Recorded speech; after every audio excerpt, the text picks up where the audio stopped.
Right. I'd like to welcome everybody here, and I'll call the meeting to order.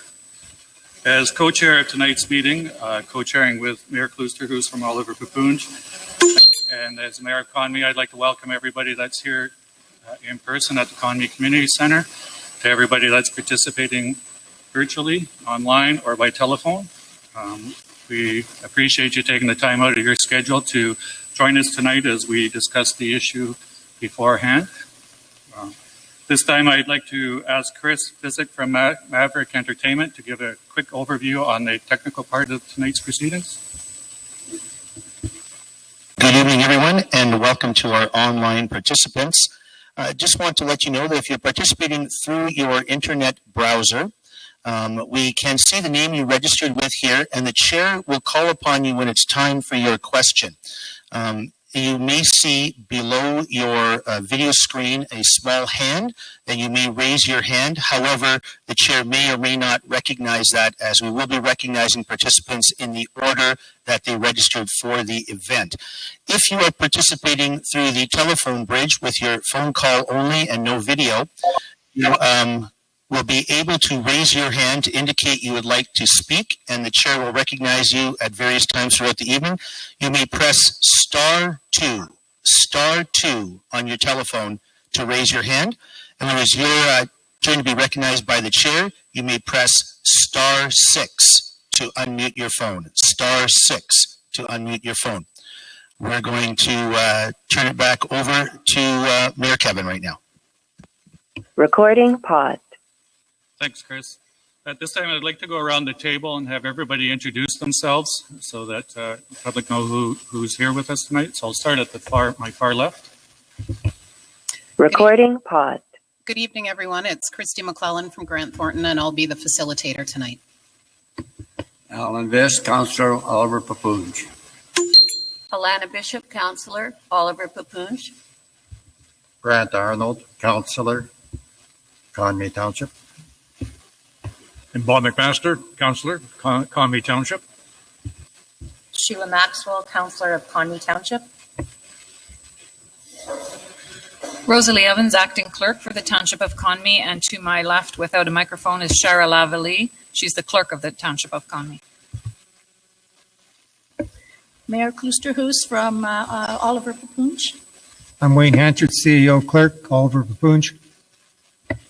Brandon Postuma, Councillor for Oliver Paipoonge. Bernie Kampoff, Councillor from Oliver Paipoonge. Chris Bowles, Director of Operations, Oliver Paipoonge. Judy Jacobson, Deputy Clerk, Municipality Oliver Paipoonge. And Sean Horan, Fire Chief for Oliver Paipoonge. Great, thank you. This time I'd ask if there's... Oh, sorry. And I'd like to make note that Councillor Cavisto from the Township of Conmee is online with us. She wasn't feeling well tonight and chose to stay home. At this time, I ask if there's any declarations of pecuniary interest by members of either council. Seeing none.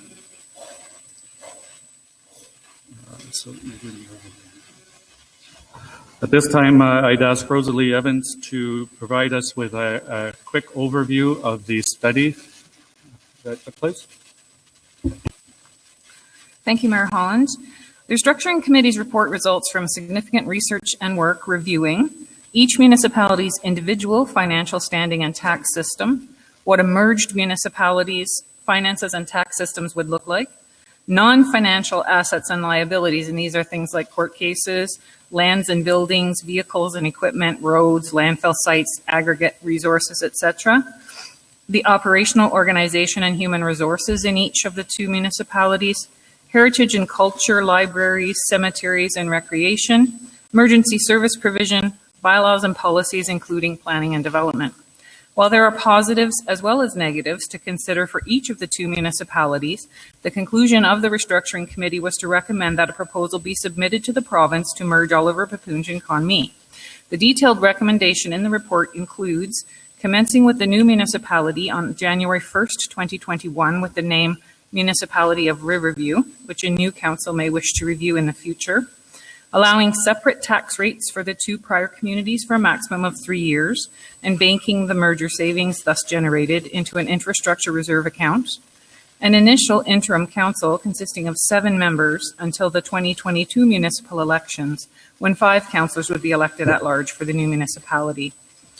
There are some other technical recommendations for the minister to consider should the two councils decide to move forward, and that decision has not been made.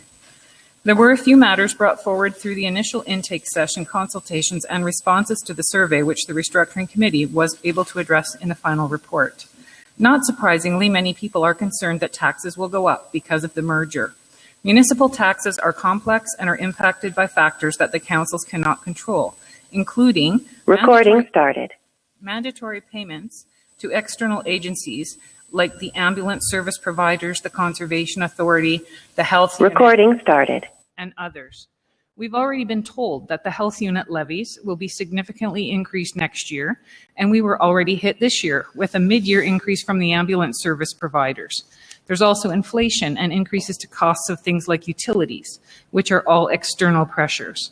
Because of these factors, it would be irresponsible to state that property taxes will not go up. They probably will, but they will not go up as a result of the merger itself. If they do go up, it will be due to these external factors and pressures, and this is demonstrated in the report.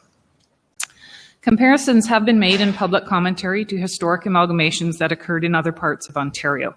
Some of them involved urban municipalities and/or a significant number of small rural municipalities. Most of them, but not all of them, were involuntary. Caution should be taken in drawing comparisons. A voluntary merger of two relatively small municipalities is not the same thing as an involuntary merger of 17 small municipalities, as occurred, for example, in Kawartha Lakes. Comments have been made in public commentary that after a merger, the new municipality will hard surface the roads in Conmee. Whether or not roads are hard surfaced is a matter of policy that depends on traffic counts, population, and other factors. It is unlikely that the roads in Conmee meet the warrants for hard surfacing. However, those policies would be up to the new council. The report indicates that the gravel roads in Conmee are in good shape. Some public comments speculate that the Conmee geographic area and service requirements will need to be addressed through Oliver Paipoonge's current budget, stretching things too thinly. If the merger occurs, Conmee's tax base and property tax revenue will benefit the new municipality. There would not be any need to stretch an existing budget to accommodate additional workload. In summary, the restructuring committee's conclusions were based on an objective review of many elements of municipal operation, mindful of public concerns. Your councils look forward to responding to any additional questions you may have before final decision-making takes place. Thank you, Rosalie. This time I turn the meeting over to our facilitator for the proceedings tonight. Thank you very much. Just before we get going with the questions from the people on the internet and on the phone, just a couple of housekeeping items. First of all, when you are called upon, if you are on the internet, you're going to have to accept audio and video to be able to be heard. There may also be a slight pause before we hear you, so everyone please in the room and online bear with us. As many of you have probably experienced, dealing with all this technology is challenging and requires patience. We will be calling on everyone who has registered, and if you do not have a comment, I would ask that you come on and just simply say no comment if you are online. What we ask you to do when you're called upon is please state your name and your community of residence. Although we have names that have been registered, we want to confirm the person that we're actually speaking to. Once you have been called upon, please provide your comments and all of your questions, because when you have finished asking your questions and making your comments, your microphone is going to be muted again, and the mayor of your particular community will begin that person's response. There will not be opportunity for follow-up questions or discussion, So please make sure that you provide all of your questions at the same time. So having said that, I think we'll get going, and the lucky first person to start us off is Marianne Stewart.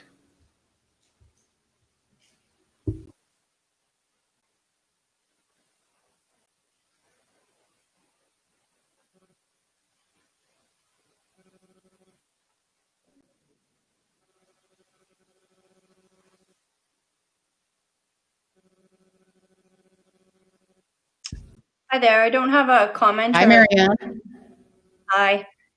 Thanks for the opportunity for this meeting. I actually just wanted to observe the meeting tonight, and Yeah, we're having some trouble hearing you, Marianne. The volume's not very high. I'm wondering. Yeah, have you unmuted your mic? I have. Can you hear me now? Not very well. I don't have a question. Okay, thank you. Okay, did you have any comments? No, I just wanted to observe. Okay, thank you. And thank you for giving us a chance to test out our system. Okay, next in line is Robert Cornell.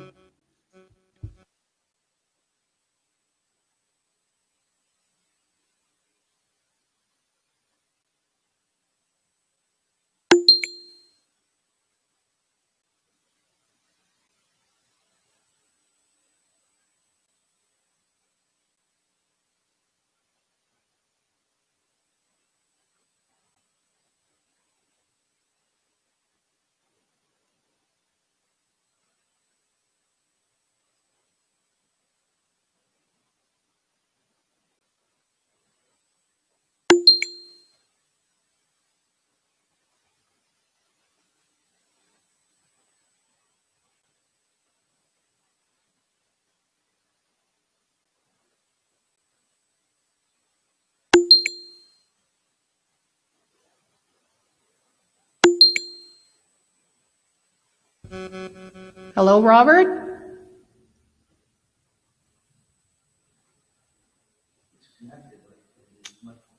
Is your microphone unmuted?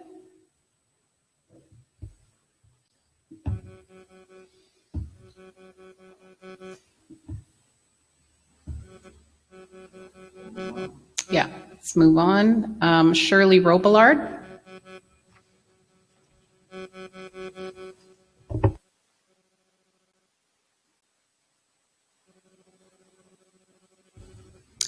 Okay, next is Lori Holland.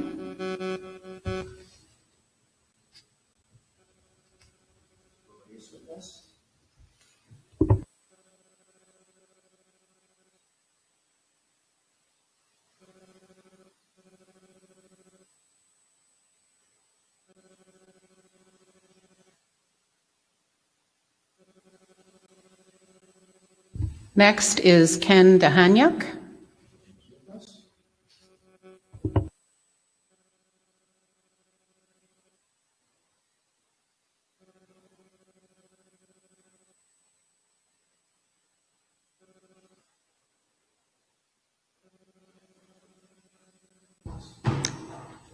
If you would like to speak, please accept the request.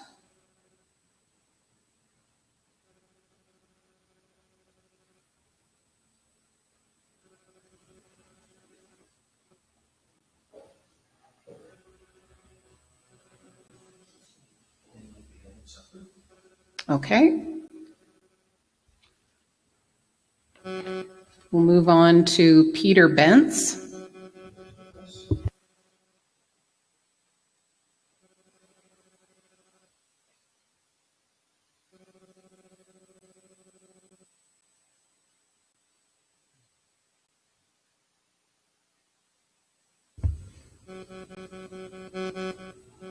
Hi, Peter. Okay. Can you hear me? Yes, we can, Peter. Excellent. Do you have Great. Do you have a comment or question? A couple of comments with respect to this overall process. I understand that first of all, I'm a resident of the municipality of Oliver Paipoonge. And I have been actively paying attention to this process as it has unfolded. Some positive experience, but some negatives with respect to how things seem to be unraveling here. But largely, I want to indicate to both mayor and council that as a resident and how this has unfolded based on information that's been made readily available and easily accessible, I feel that I'm being completely railroaded into an amalgamation based on what my perceptions are, amounting to a few individuals thinking that it's a good idea. I participated in the meeting on October 14th, and at that meeting, it was clear to me that several council members still had questions specific to this potential amalgamation that were left unanswered. I haven't had an opportunity based on accessibility to the report to completely review the entire report in detail, but just in quick reference to the executive summary, it's very apparent that this was not done or written in an objective way. It's all in favor of an amalgamation, which to me puts up red flags. It's focused exclusively on benefits and not so much the disadvantages. And as someone who wants this, obviously a decision of this nature has permanent and lasting impacts that I don't think should be taken lightly. Mayor and council, no one had this in any election platform that anyone has voted on. And to me, because of its significant nature and permanent implications, I don't think that the work done to this point in time would be sufficient to make a decision on an informed basis that is supported by the residents of either community. A bunch of the bullet points that were specifically listed in the executive summary on that report are very clearly objective, or not objective in their nature. It's just based on individuals' perceptions. There's lacking evidence or documentation to suggest or quantify that having a population increase to Oliver Paipoonge by 800 and some odd people, and the geographic area associated to that, to the community of Conmee, is going to have any impact on political influence. I don't buy that. As a person who worked for the provincial government for over 15 years, I don't buy that at all. There's just a whole bunch of statements and points in there with respect to identifying what the benefits will be, economies of scale and whatnot, but it's not black and white. It's very much based on individuals' perceptions and not documented with anything that substantiates where those cost savings would be realized. As someone who was, I guess, impacted by a comparable amalgamation in the past, which was the community of Greenstone, we, my family camp, have seen our taxes increase from $600 a year to almost $7,000 a year now. That amalgamation happened in '98, and so yes, there's going to be a number of increases throughout that period of time. There's no question. But when you look at that gap from $600 to almost $7,000 a year in taxes, with absolutely zero changes in the services that were provided, I am very nervous about what this potential merger could mean for our taxes. The other thing, and not so much from a resident of Oliver Paipoonge perspective, but if I was in Conmee, what we've realized through that amalgamation and becoming part of Greenstone is that we're basically in no man's land out closer to Beardmore, whereas the center of Greenstone is focused on the larger, more populated areas. And we have people that are non-residents of the area dictating decision-making for what impacts us on a daily basis. And it has not been a fun experience and continues to be that way to this very day. So I wish I had more time to do a detailed analysis and provide very specific feedback with regard to this report, but I haven't, and I know that council's frustrated having attended that October 14th meeting. There were some really good points made by some of our councillors with respect to what their personal observations of this report are. The other thing I didn't even observe from the report, which I was keen to look at, is who articulated this report and with what background experience did they contribute to this report with. I'm not suggesting that it was unqualified or anything like that, but as someone who wants to take a really close look at this report and the details and information within it, I also want to have confidence that the people that put pen to paper in the development of this report are actually qualified and have done an actual thorough job that's objective in nature. Based on what I've read so far, there's nothing objective about it. Some of the contents of the report that I started to get into, I can see some objectivity in the way things were written. But that executive summary is all, just the language within it. It says the new community will have this name. Well, we haven't even got there, and we're getting told how things are going to unfold. So it doesn't seem like it's a really open and transparent process. Obviously, our current reality with this pandemic is contributing to challenges associated to moving this forward. But I am not in favor of this based on my experiences in other communities. And as a resident of Oliver Paipoonge, not planning to go anywhere, I have serious concerns about what this will mean for people on both sides of the fence. But obviously, I'm more focused on the impacts that'll be realized for myself as a resident of Oliver Paipoonge. I am not in favor of what I've seen. I'm not convinced that a merger is going to have benefits to us in the long term.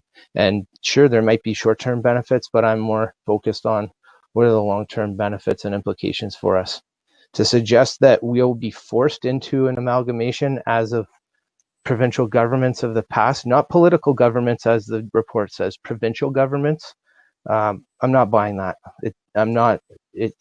We'll face that when the time comes, if it comes. I guess that's all I'll say for now, because I don't want to keep rambling on. That's my feedback right now for the consideration of Mayor and Council. Thank you, Peter. We're going to mute your microphone now. And I'll ask Lucy if she wanted to respond to the comments.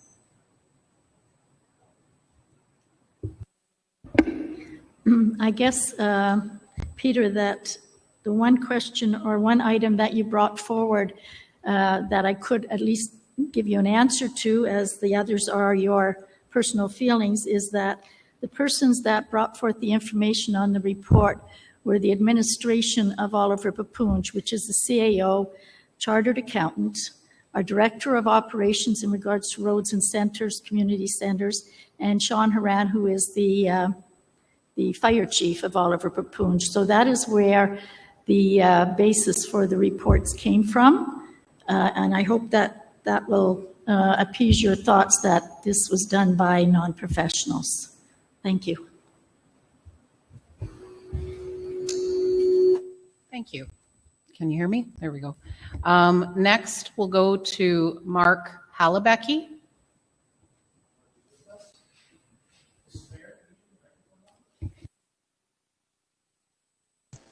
Hello, I'm from Oliver Paipoonge, but I am just here to observe. I don't have any comments at the moment. Thanks. Okay, thank you, Mark. Perhaps we could go to someone on the phones next, if there's someone there that has a question. No? Okay. So then next would be Shirley Nemi.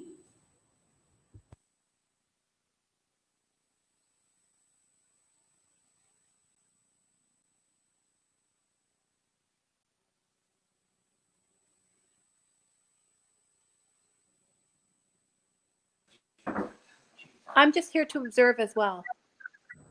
Okay, thank you, Shirley.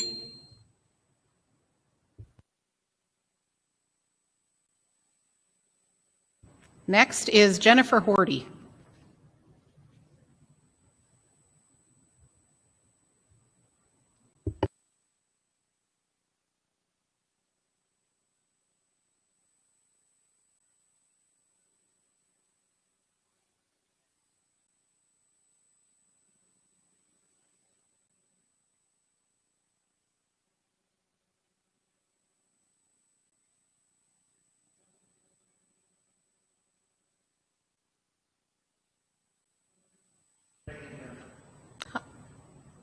No.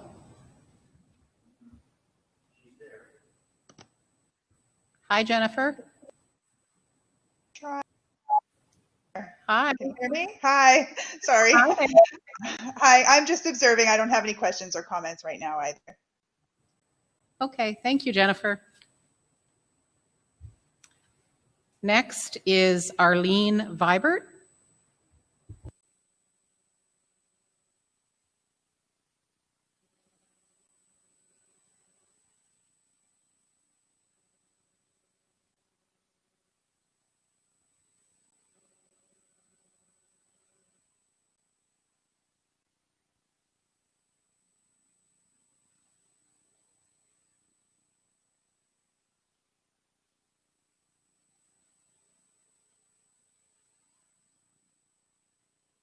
Next is John Haley.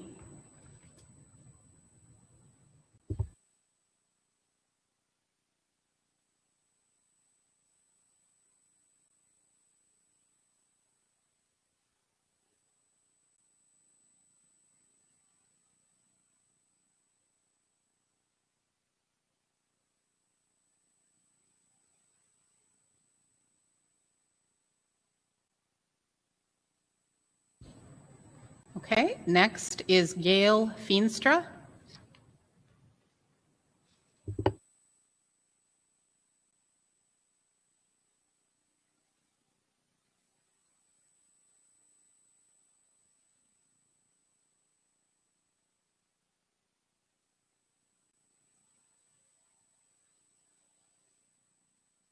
I am here. I don't have questions at this time.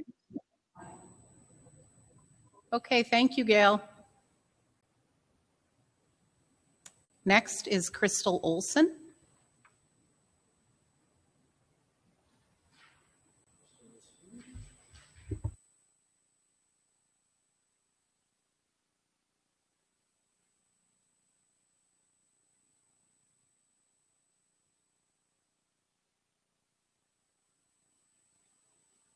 Hi there. My question is, I am from Conmee Township, and my question is why councils felt it was an opportune time to explore the possible merger of the townships in the midst of a pandemic, and why it was not brought up during the election process. Thank you. Thank you. I'll get the hang of this mic in another couple hours. So Kevin, I think that question is directed to you.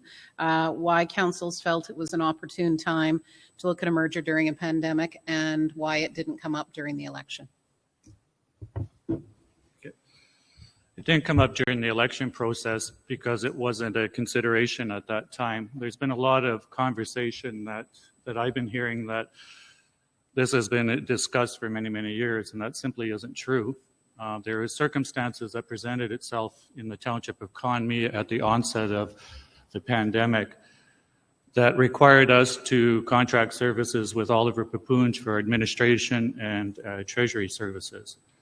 At that time, when we looked at the possibility of any potential savings through a shared services agreement or a merger, and that's how we came to look at the study right now. I appreciate that there's concern about doing it during a pandemic. Unfortunately, though, I believe the pandemic is going to be something that's going to be with us for a very long time.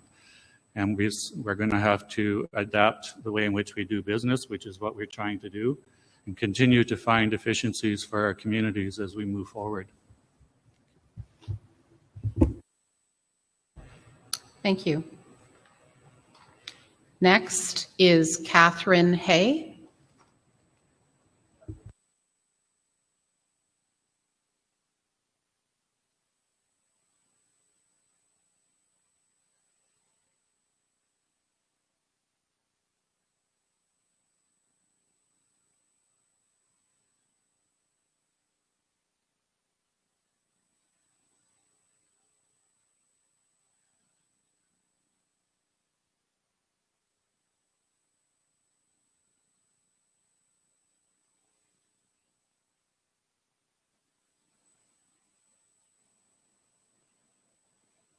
Hi, Catherine.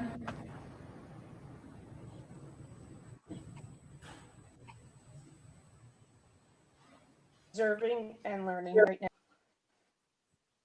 Oh, sorry. I just caught the end of that. I think you said that you were just observing. No comment.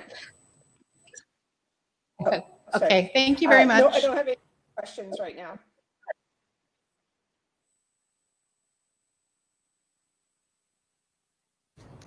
Okay. Next is Susan Taylor.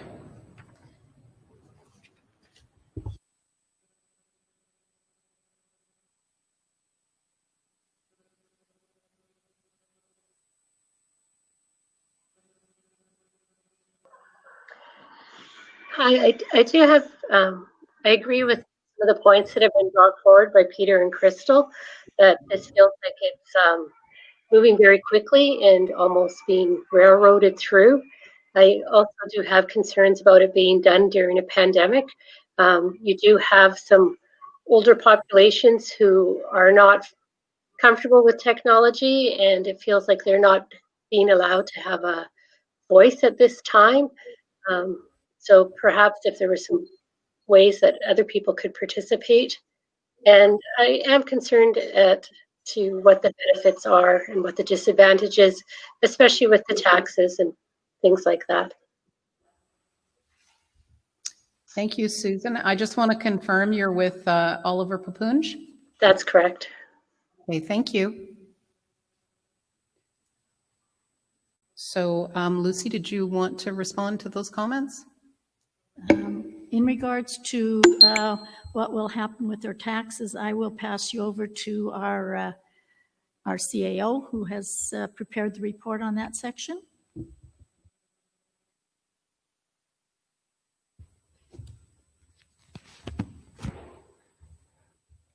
The plan for the taxes, we will be using a system where there would be different rates in each municipality. For the first 3 years after the merger, the tax level seen in Conmee and the tax level seen in Oliver Paipoonge would remain the same.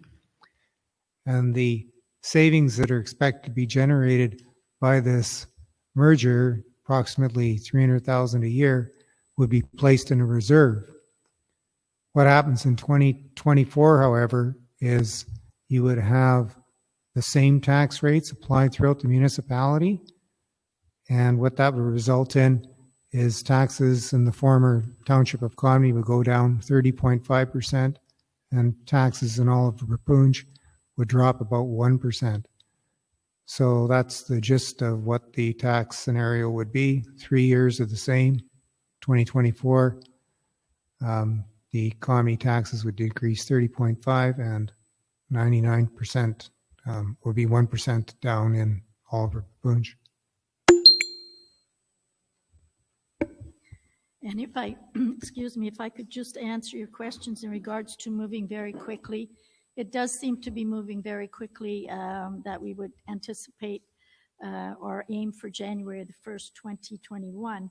The reason for that is because of COVID-19, Conmee had lost their staff, and this just started in the spring, and the longer we work through this process, the less savings there will be.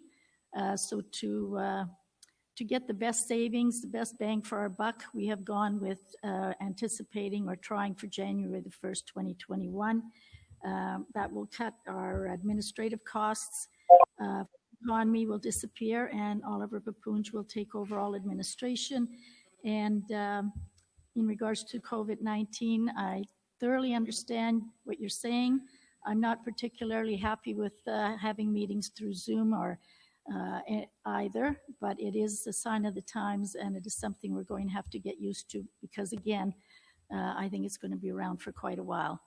I do hope that there are those that are not comfortable or do not have high-speed internet would join us tonight via phone. Just sit in your living room, give us a call, and take part in the meeting. Thank you. Thank you very much. And on that note, let's just check, are there any questions coming from the phone lines? Okay, so then we'll continue here. And the next on the list are Orville and Yvonne DeBoer.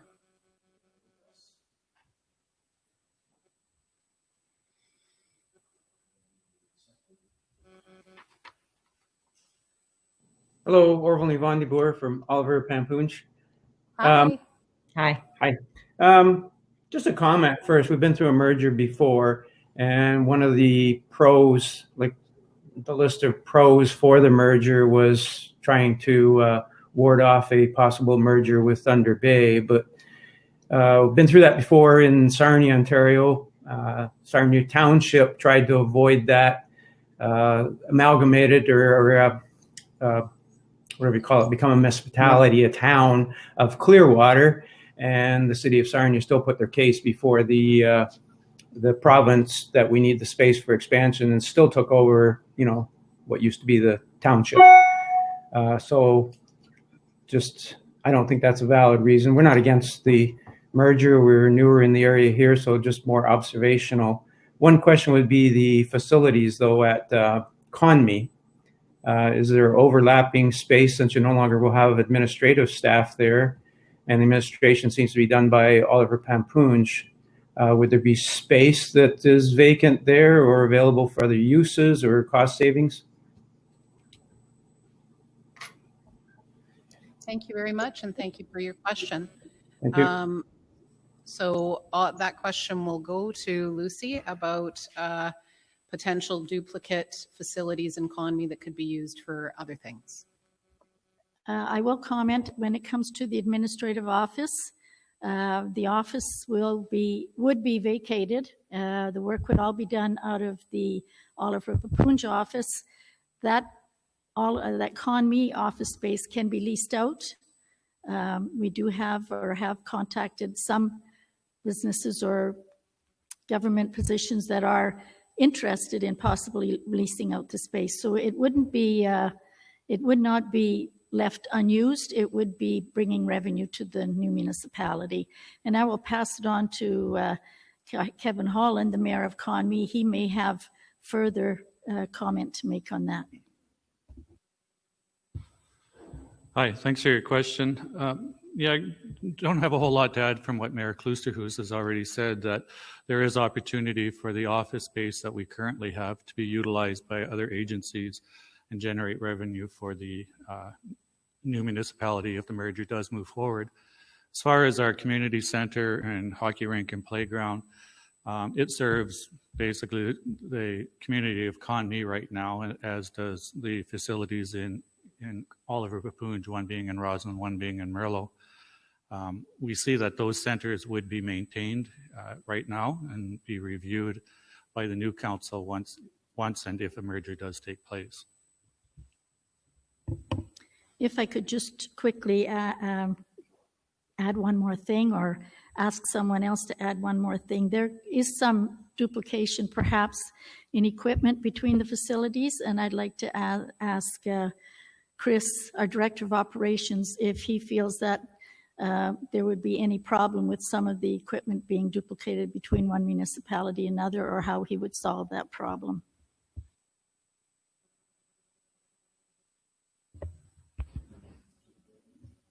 Equipment specific to the facilities?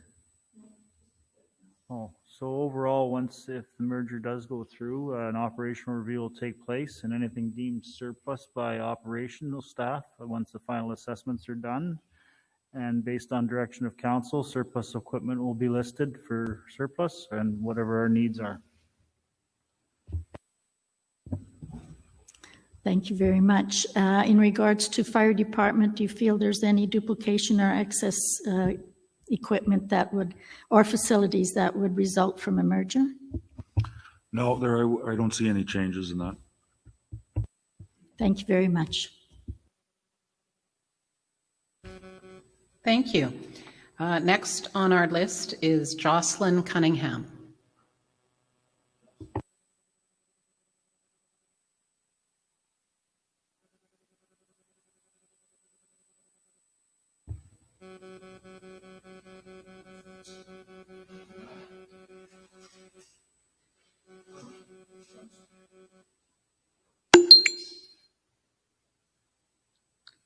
Hi, Jocelyn. Hi there. Are you able to hear and see me? We can hear you. Yeah, we can't see you, but if we can hear you loud and clear if you have a comment or a question. Okay. So far, I don't think I have any questions. I am from the Conmee Township. And at this point, from what I can understand about the merger, I'm in support of it. I think there's been a lot of comments out in social media that Conmee is a deficit to this merger. And I just want to learn some more about how Conmee might actually be a benefit to the merger to Oliver Paipoonge, because I believe that we as a community do have lots of things to offer and lots of resources as well. So thank you. So just to clarify, you're interested in hearing about what Conmee could have to offer Oliver Paipoonge to counter some of the comments you're hearing in social media. That's correct. Thank you. Okay. Thank you. So Kevin, did you want to speak to that? Thanks for the question. I appreciate you taking the time to be here with us tonight. Throughout the report, the compiling of the information in the report and the items that we looked at, one of the biggest things was to look at any infrastructure deficit that may exist in the townships and could impact on the other communities. Probably Chris from Oliver Paipoonge could speak, Chris or Wayne could speak more directly to those findings. But before I pass it off, I'd just like to say that coming into the merger, there's a misperception as well that Oliver Paipoonge taxes will go up in order for Conmee's taxes to come down, and that's simply not true.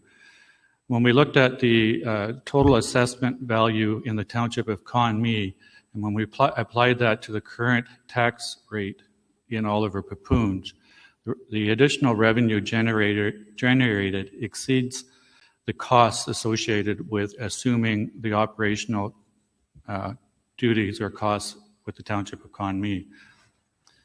So in the end, when Conmee does see a bigger tax break at the end of the 3 years and at the beginning of the 4th year, and that's simply because our tax base is solely residential. We don't have the commercial industrial that helps us to offset the property tax base.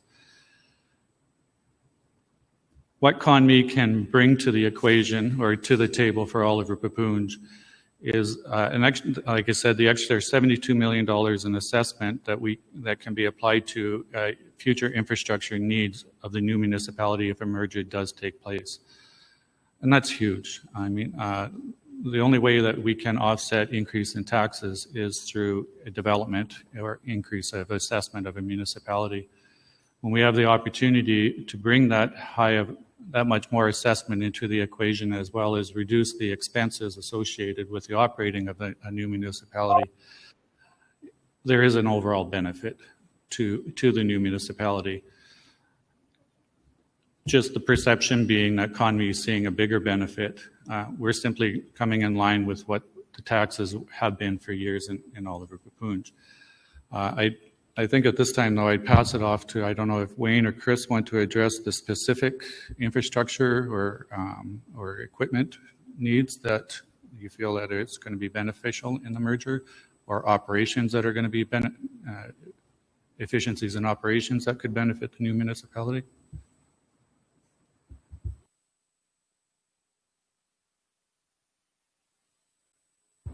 I can talk a bit about some of the cost-saving ideas that are in the report. If the two municipalities were together, you do generate some savings. For example, you don't have to prepare one audit rather than two. You would be able to take advantage of volume purchasing more. You have two municipalities together. There would be an ability to perhaps share some equipment. Things of that type of nature. But anyway, so this idea of what Conmee offers to the municipality, I haven't really got the specifics other than those types of comments.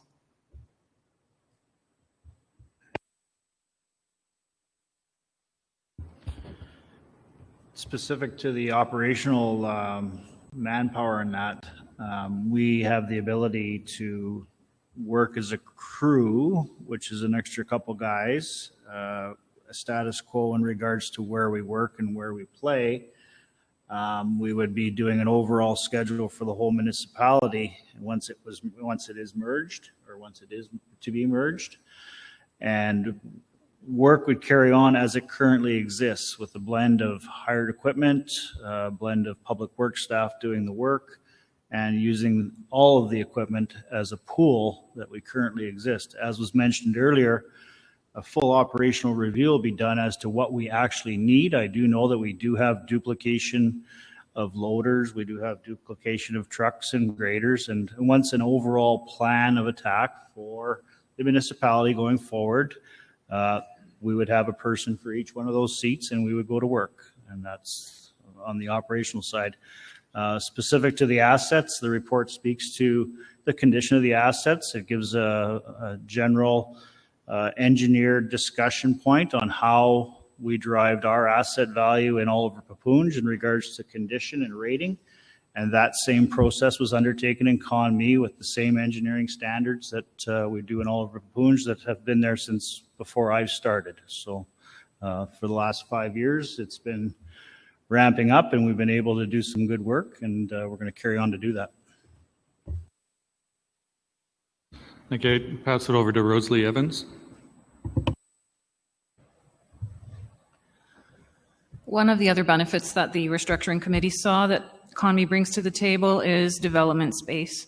Conmee has land that's undeveloped that could be developed for future rural residential areas, which are apparently not as readily available in Oliver Paipoonge. This would be something that would not encroach on farmland or on valuable farmland. There is relatively good soil in Conmee, so that there is a possibility if farms wish to expand that there may be some land here for them to expand to. Conmee is also funding an infrastructure fund over the next 3 years if this goes ahead.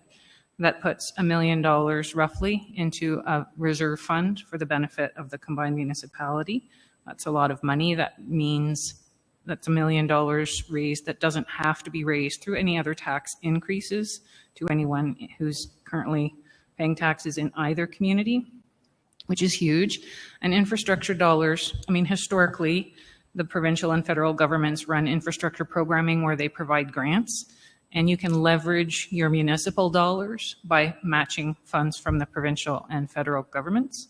And that would be something for the new council to consider with that considerable source of revenue. Both municipalities, like every other municipality in Ontario, have asset management plans. And the asset management plans are used, as Mr. Bowles was saying, we're going to rationalize what we have. We look at optimizing equipment. How long do you keep it for? When do you buy something new? How often do you repair your car before you buy a new one? All that goes into something called an asset management plan, and that will be something the new council and the new, the current Oliver Paipoonge administration, including Mr. Bowles, would be looking for.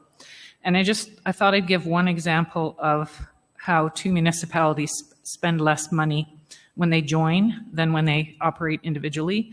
And the example is fire trucks. So every municipality has to renew its primary fire response vehicle for insurance purposes to keep in line, even though fire trucks don't get driven as much as regular vehicles, and so they don't necessarily wear out as quickly. There are rules in how old that equipment can be when it's your first line of attack, your first response. And so in a smaller municipality like Conmee, you have to replace them less frequently, but still every 20 years. And in a larger municipality, population-wise, like Oliver Paipoonge, it's only 15 years.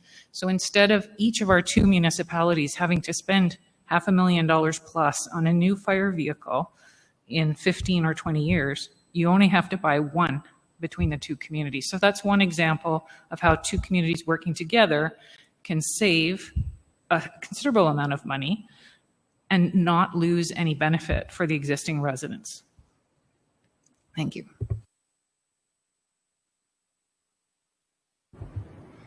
Okay, we're going to move on to the next person on the list, Rick Angove.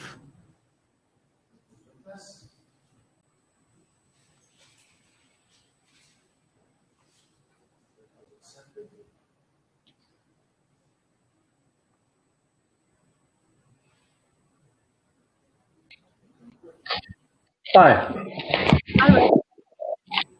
I wanted to know exactly what is wrong with just staying with the status quo. And specifically, I'm talking about with Conmee paying the salary, part of the salaries for the clerk treasurer and whoever else is working in the office. Because I'm thinking that's probably pretty close to about 60 or 70 grand a year. And that's almost exactly how much the total tax bill in Oliver Paipoonge would drop in 2024. So what exactly is wrong with doing that? As long as we can supply the services cheaper than Conmee actually hiring the two people. Okay, thank you, Rick. And just for the information of everybody online, I will pass that question along, but detailed matters about human resources won't be addressed at this meeting, but I think generally you could speak to that. Okay, so I'll hand that question over to Lucy. Again, we cannot discuss wages or personalities at this meeting, but the basic premise of what you're asking, I'm sure that our CAO can cover that without getting too personal.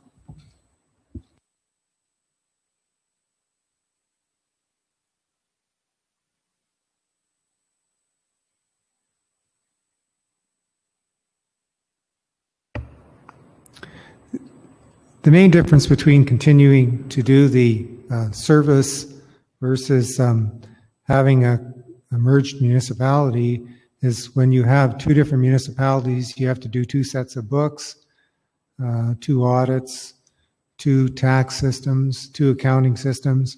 It's two everything. So if you were doing it as a merged municipality, it would be more less expensive if you did it in that way.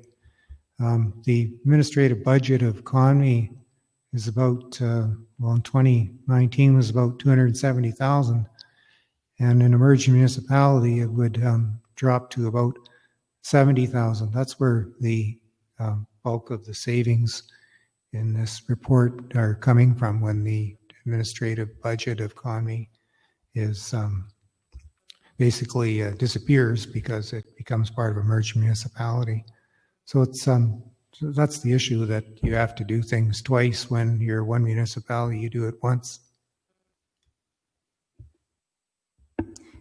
If I could try, Rick, I'm going to just ask one more question of our CAO. Could Oliver Paipoonge continue with this type of program we have now, where we're supplying the services to Conmee with our present staff? It's becoming more difficult. The amount of time we can spare out here is not what it needs to be. So we're getting the basics done, but there would be need to be more resource put into it if we're going to continue doing a service agreement type approach.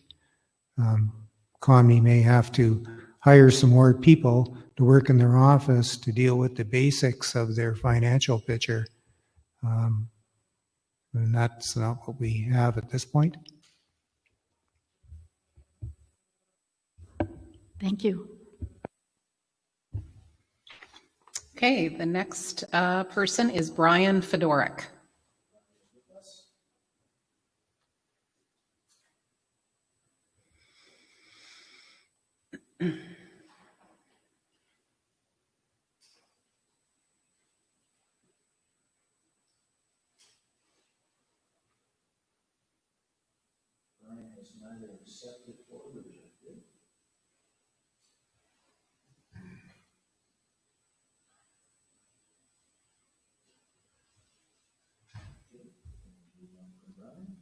Okay, the next person is Joseph Begg.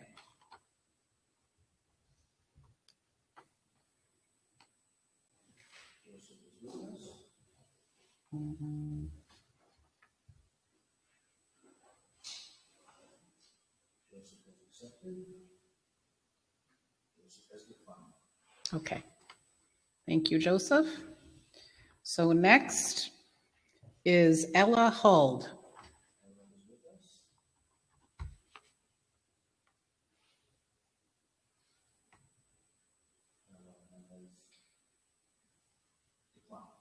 Okay. Next is Alan McFarlane.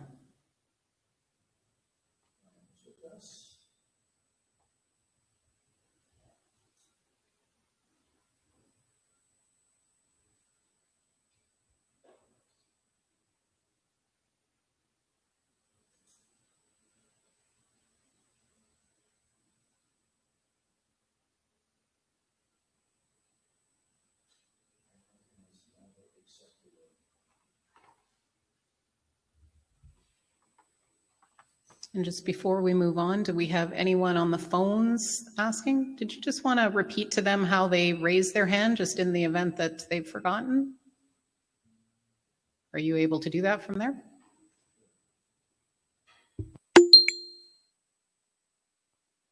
Okay, we have our people on the phone. We just wanted to let you know that if you would like to raise your hand to request to speak when the chair recognizes telephone participants, please press *2 on your telephone, and that will indicate to us that you wish to be recognized. And when the chair recognizes you, please press *6 to unmute yourself. Now, if the chair will indulge me, there may be a chance that some people are having difficulties. I will open up all the phone lines at once, if that's acceptable, and let's see if anybody will chime in. If there's a lot of people there, please speak one at a time. I'm going to open up all the phone lines for a moment. I would like to anyone wants to speak? No one on the phone. Oh. Hi, Hello? we have someone on the phone. You have a question? Yes, it's Sharon Center. Can you hear me fine? Yes, I can hear you. Okay, I would just like to make a comment, a few comments. I already sent an email to the Oliver Paipoonge councillors and the mayor. I was just hoping to get some answers to what I had previously emailed. I do have concerns with how fast this is being done. And yes, I felt the same as Mr. Vince, that we're almost being railroaded into this. It kind of brought one more, I'll put the questions I have. Number one I had put on there is that the 2019 Conmee final financial statement on their website said their landfill only had 16 years. Now it's 2020, that would make 15 years, but the Grant Thornton report said it had 20 years. So I was just wondering, how long does this landfill actually have? My second question was, I had commented that they do have gravel roads, and that was a concern. I just feel we're not looking at long-term. We're focusing on short-term, and like 2 of the 3 graders are in 86 and 89, and some of the plows are 86 and 88. So they're going to need to be replaced sooner rather than later, unless they're all declared surplus. But that would be an expense down the road that would be quite costly. My third comment I had on there was policing.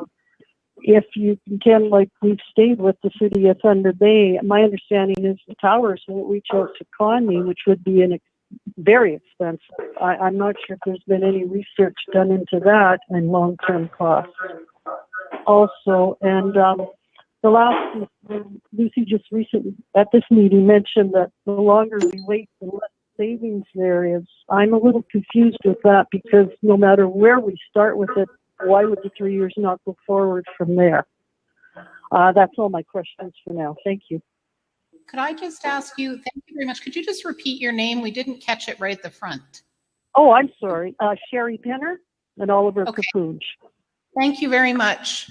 Thank you. Just bear with me 1 second. Sure. We need to put it back to control here. Please resume. Okay. And I know I was having a difficult time hearing some of that. So the lady was from Oliver Paipoonge, and I will do my best to give you the questions that I heard. Okay. So the first question was about how long the Conmee dump, what the lifespan is of that. The second one was looking at graders and plows and when will those need to be replaced. There was the next question was about policing, that if you stay with the city of Thunder Bay for the entire area, won't that be costly because of the area that Conmee covers? And then the last one, she was wondering why it is that there will be less savings the longer that this goes on. And so I apologize if that wasn't the exact questions, but that's what I was able to glean. The lady did say she had also emailed these, so you would have those. So I'll pass that over to Lucy to get that started. Okay, I will answer the questions and pass on the ones that I feel the pros would have a better answer to. In regards to policing, we have a contract till December 31st, 2023. And at the present time, we would continue with the same policing we have now. The City of Thunder Bay will police Oliver Paipoonge, and OPP would police Conmee, even as a merged municipality. And then, of course, the future council would make the final decision if there was a merger. But normally what we would do after extending a contract for a few terms is we put it out for tender. If that is the choice of the council in a couple of years to put it out for tender, we would then get prices from both the OPP and the city police. And don't forget that if the city police are or whichever police force is a successful police force, at present Conmee pays for policing as well. So the two amounts together and the taxes for both communities will cover the cost of the policing. But I can't comment on what they would charge because that would go out to tender.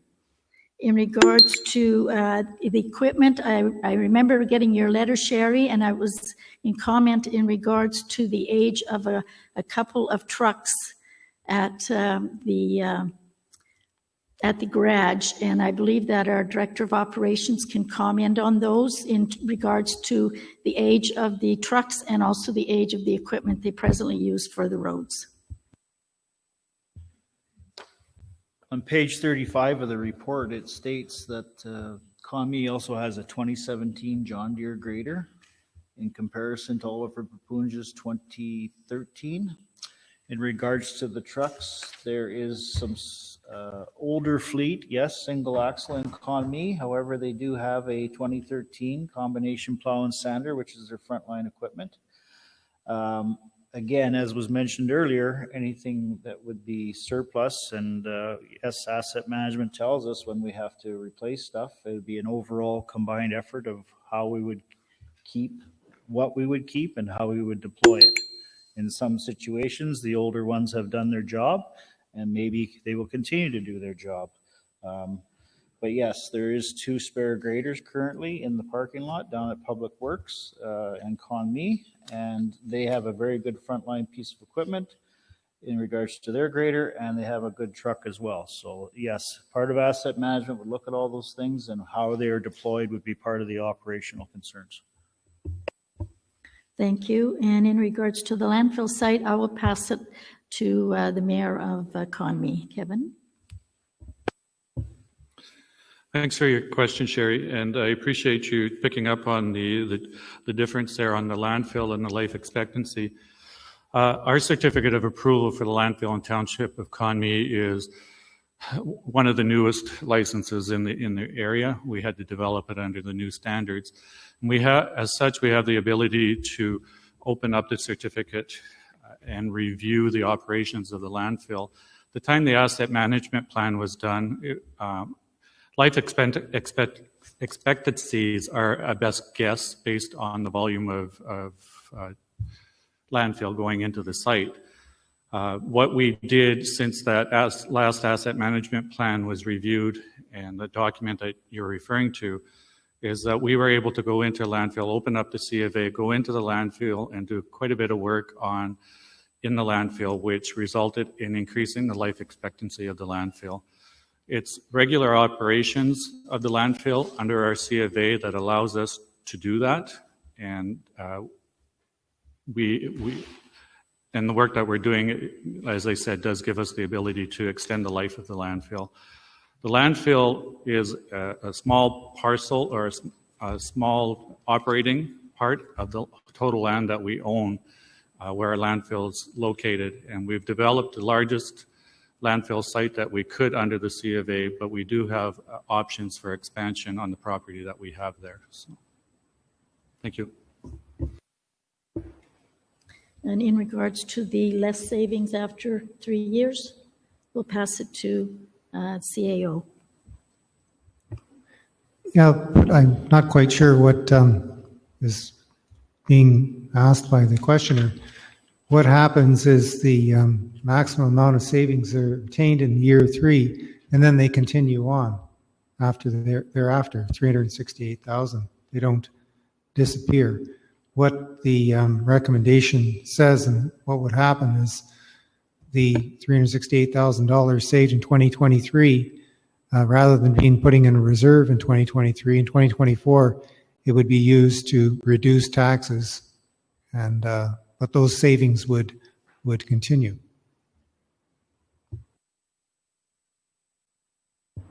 Thank you very much, Sherry. Okay, the next person on our list is Stephanie, I don't know whether it's Stanger or Stanger.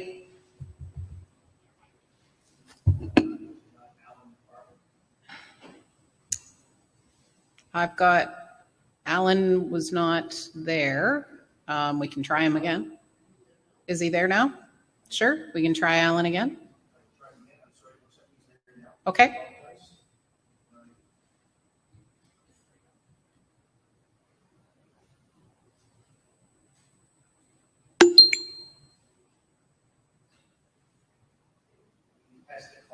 Okay.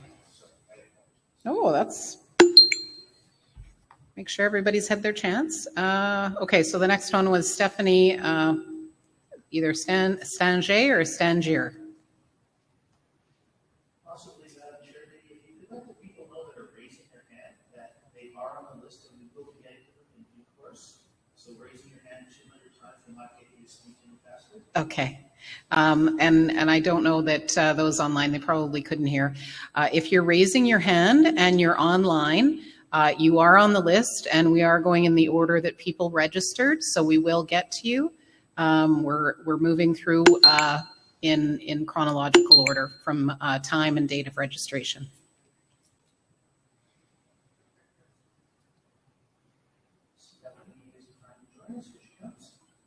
Hi, can you hear me now? Yeah. Okay. I agree with some of the first people asking about why is this going ahead, so why the speed with this, and I heard the answers about that. I have actually a question going in the other direction, because in the last Oliver Paipoonge newsletter, Lucy actually wrote that in the spring of this year that apparently there was talk amongst the municipalities west of the city about investigating the possibility of a unified fire and first response department.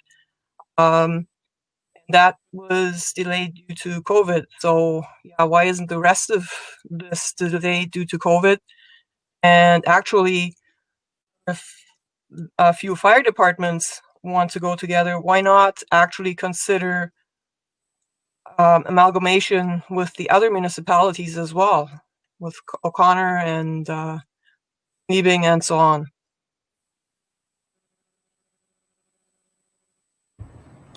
And just confirming, you're with the municipality of Oliver Paipoonge? That is correct. Okay, thank you. So I'll pass this over to the mayor of Oliver Paipoonge. Yes, thank you. In regards to amalgamating or merging with the other municipalities, they haven't been interested. They know that we had these discussions in the spring. They were notified, and at that point, none of them were interested in becoming involved. In regards to the fire department, I would let our fire chief, Sean, let you know why the talks stopped in the spring in regards to merging the fire departments. Okay, thank you. Thanks for the question there, Stephanie. So it was back in January-ish, there was discussion about opening some talks with the surrounding fire departments about the option of sharing some services. So it wasn't necessarily an amalgamation of the fire departments, more looking at what we could do to help each other with respect to the services we provide. That was brought up through the zone, the zone 1, and because of COVID, it kind of stalled. And it's still on the table. It would get entertained at a later date. Thank you, Sean. And I do believe another reason that it kind of came to an end temporarily, and in regards to the LRMC as well, is that the fire departments were very involved in COVID-19, making sure that we had sufficient protective equipment in every municipality. Also, in regards to the fire departments, if they had to go for first response or fires, they had to make sure they had all the protective equipment, and I think they've spent more time on that since COVID-19 has come here than talking about working together. Thank you. Okay, next on the list is Dana Groom.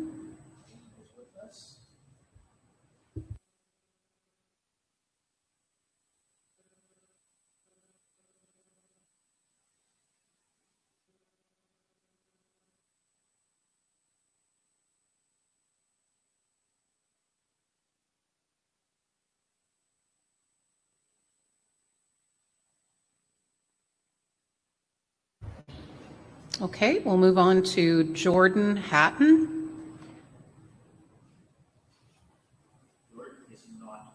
Okay, thank you. So then we're going to move on to Sabrina Ray.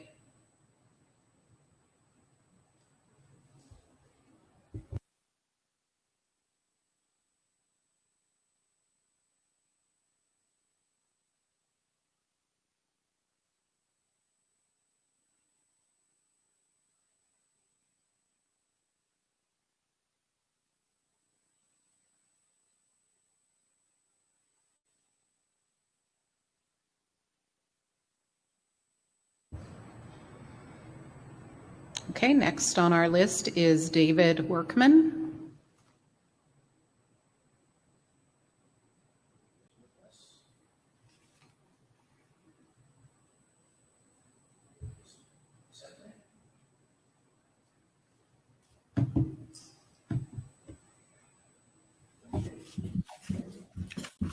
Hello, everyone. Hello.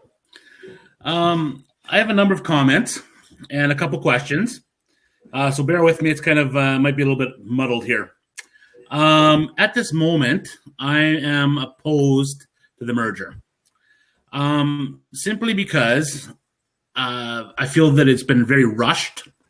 I feel that the people in our municipality, the Paipoonge, don't have the opportunity to convey their wishes. And I believe that the nature of this needs a little bit more time to be considered by all parties. I want to talk a little bit about mutual benefit, but first of all, I have an analogy for you. It's kind of like meeting somebody who you like at a school dance, right? So you meet this person and you can either get married immediately and cross your fingers that it works out well for everybody, okay? Sometimes it does. But in reality, the longer you know somebody, the better chance that your relationship is going to be long-term and mutually beneficial. Some people never get married because that mutual benefit is not necessarily meaning a formal commitment. So in saying that, us rushing into a merger with Conmee is very much like that. What is the rush? I know that Lucy had just said that we want more bang for our buck, that Conmee won't have to pay for more office staff. But in reality, the savings of that, sure, it may eat in that $300,000, but that's an expense that's worth having. It's worth using that money and making a solid decision without having to be rushed by the end of the year. So the mutual benefit is very muddled in the report. I noticed as I read it through, and it's not an easy read, that there's kind of lots of non-starters, such as we're going to save on economy of scale in paper in our office. Well, in reality, how much money is that? Is it worth having that decision be made now for 2 weeks, in 2 weeks? There's also lots of logical fallacies in the arguments. For example, we're going to save, Conmee has a $500,000 new truck. Oliver Paipoonge is going to need one soon. Is that $500,000 worth, which works out to about $55 a day for 20 years, which your treasurer should work into a loan. Is that worth $55 a day, that decision to be rushed? I don't think it is. Oliver Paipoonge does have lots of development space. And if it doesn't, I don't know how it is, but I'm sure that through municipal planning, lots of those vacant lands or lands can be changed zoning-wise to allow for more development. So the economy scale, some logical fallacies in the argument, lots of non-starters on arguments that are not going to save lots of money. The other thing is the $300,000 savings is not really $300,000 savings, simply because at the time in the future, in 3 years, 2024 or whatever it is, the time that taxes are equalized based on the mill rate, we will be expected at that time to provide additional services to Conmee. Right now, everything's being looked at a kind of snapshot basis, where the snapshot in time is reality right now. But in essence, if you want to look at what it's going to be like in 3 or 4 years from now, I don't see those tax savings. You can't have tax savings. So I have a question for Kevin. At your current level of services, Kevin, can you pay your own way? And if the answer is no, how will it help? How will it not be possible for the tax rates in Oliver Paipoonge to stay at the current level of service and not go up and still have a $300,000 savings? The math just doesn't compute. So you're not looking at what it is going to be in the future. You're comparing apples to apples now, but in apples to oranges in the future. So I think, again, rushing into this decision without being able to really look at the variables that will be existing in 3 years is not worth the savings of making a decision in such a quick time. The other part I want to talk about is, and this gets to my second question, and this could be for everybody there. Has this committee and the councils looked at alternatives? I know that we've been sharing, or we've been giving support to Conmee in those kinds of things, such as collection taxes and administrative things. But what are our options other than a full merger? Like, how about something like a co-op? Could we have 2 existing municipalities in a co-op type basis where we share services? Or could we have anything like a ward system being established where you have a Conmee ward and Oliver Paipoonge ward, and not be wrapped up and committed to services across the whole municipality in the future? So what's going to happen is, 3 years from now, Oliver Paipoonge and Conmee are one group. Services in Conmee are going to want to be on par with Oliver Paipoonge, which includes, and people have references, chip sealing of the roads, services, all kinds of services. At the moment, I don't see any problem with the library in Oliver Paipoonge being used by Conmee. Negligible costs. But you need to really consider what things are going to look like in the future before this decision's being made. And I don't think giving the timelines that you've set are realistic in doing so. So as of right now, I'm not for the merger simply because the poor dissemination of information and not being able to really paint a clear picture of the mutual benefits to each municipality. Even in the conversations that we have had so far, the mutual benefits are heavily weighed on the Conmee side. They are going to get the majority of the benefits from this merger, but at what cost to the people of Oliver Paipoonge? And at some point, Oliver Paipoonge might want to say, yes, those costs are worthwhile helping our neighbor, and we're willing to do that. But if so, why are we doing it in such a rush fashion? Any savings, it's worth paying for and not recouping to make this decision and have the time to really think this decision through.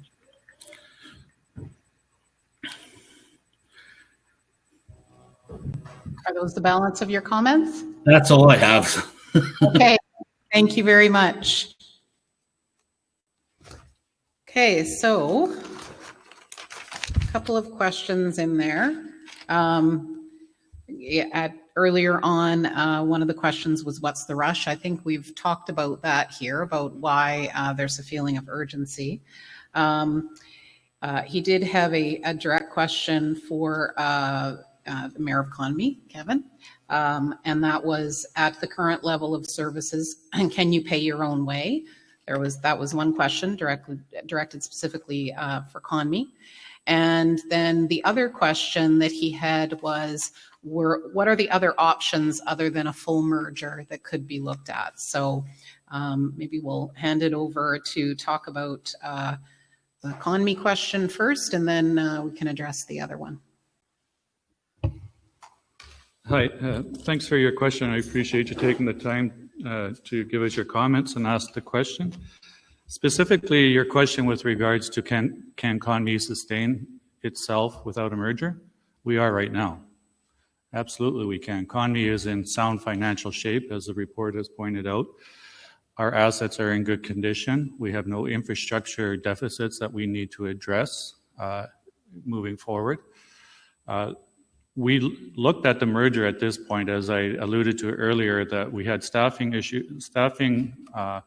concerns that presented themselves in the spring, and we entered into a shared agreement with Oliver Paipoonge for the provision of those services. Through that arrangement, we started looking at the synergies of our operations and realized that there was significant potential savings by merging or joining forces. Those were preliminary investigations, but they highlighted that it warranted us to look into this further to find out more details as to what the potential benefits could be for both of our communities, and that's what we've undertaken. The savings coming to the as a result of the merger grow from over the 3 years, but at the end of the fourth year or end of the third year, the potential savings is $368,000. You're correct that that will be turned back to the residents in a tax cut. The benefit of that I think is being a huge benefit of that is sometimes being overlooked because we're focused more on the specific operations of our municipality. So that's $368,000 of disposable income that is going back into our economy. And for a combined population of $7,400, that's huge. And it could go a long way to help sustain our businesses that have been impacted so greatly as a result of COVID. The government is expecting municipalities to find significant savings as they, both upper levels of government, struggle to balance their budget. It's going to be a tough financial picture coming out of COVID. And any savings that we can realize and offer back to the residents to help stimulate our economy, I feel it is the benefit moving forward in year 4. Thank you. Thank you, David, for attending this evening.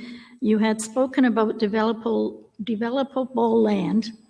Oliver Paipoonge has 3 settlement areas. We have residential lands. We have prime agricultural land. But what we are running out and will run out of in the future is rural residential land. Over time, certain properties cannot be developed because of restrictions such as swampland or for other reasons, whatever's in the official plan. We have a limit of how many consents we can have per property, which is 2 consents, 1 retained. Once a person has hit that limit, they can no longer sever off more land.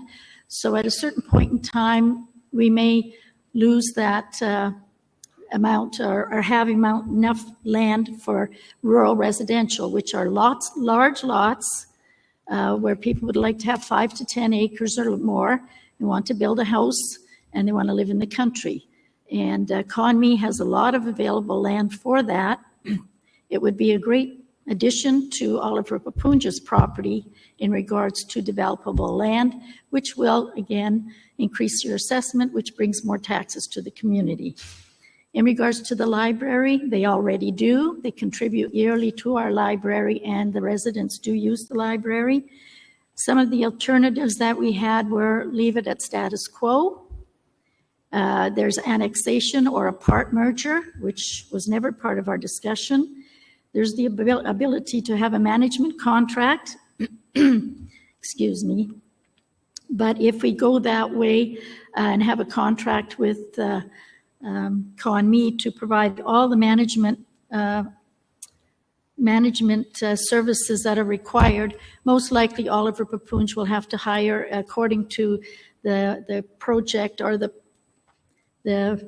study, is we would have to hire at least 1/2 person part-time to continue to provide the management services, or even in some cases shared services.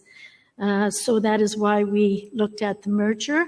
There are, as I say, the other possibilities, but at the time they did not look like they would save us any money. We never did look at a co-op. I would imagine that's something similar to either management or shared services. And I think that's about all. Thank you. The only other topic that he discussed that I neglected to mention was the comment that, there's a feeling that the services, I'm going to use not the correct term, but will have to be equalized between the 2 communities, that Conmee will want the same level of services, the sealed roads, et cetera. And I'm wondering if anybody wants to comment on that. And that basically that would eat up any savings. Hi, thanks for that. I meant to address that in my original response, but and I'm probably going to pass this over to Chris to answer more in depth, but just to kind of set the tone. Chip sealing of roads is determined by a couple different factors, least of which isn't the volume of traffic on the road and the type of traffic on the road. And Conmee had undertaken some traffic studies going back at the time that our asset management plan was done, I believe back in 2016. Yeah, don't quote me on that date, but in 2016. And at that time, the counts didn't support chip sealing at that time. What Conmee undertook then was a 5-year plan to address, to rebuild the infrastructure of our road system. And in Conmee, that is gravel resurfacing. So we are currently 4 years into a 5-year plan that at the end of 5 years, we'll see all of our roads completely resurfaced and brought up. And the material that we use to resurface our roads, we engage the services of an engineering firm to provide us with the information as to the type of base material that we should be using when we undertook the resurfacing or rebuilding of our roads that would be acceptable of chip sealing if and when that need became apparent in Conmee. At the current time, based on the traffic volume study, there isn't a need for chip sealing in Conmee. And I know this is a big concern, and I've heard the comments in the public and on social media quite a lot that, yeah, year one, you're going to come in and chip seal of all of Conmee's roads, and that's simply not the case. Part of our plan, you know, we're like, as I said, we're 4 years into a 5-year plan, and we've already started working on 6 years to 10 years and what that plan looks like for our roads inventory. And if there is a need for chip sealing in Conmee, it will be done in the same way that we've financed and did the restructuring of our gravel roads up to date. So, but Chris, maybe you could provide more specific details. Further to that, along the same time frame as what Conmee was going through, Oliver Paipoonge undertook to expand, so to speak, our hard surfacing components of our infrastructure. And yes, in some situations, there was very little traffic flow. I do remember doing a dead-end pit road just because it was a dust nuisance. So we did the pit road to keep the residents happy and to meet our guidelines in regards to MOE of running gravel pits.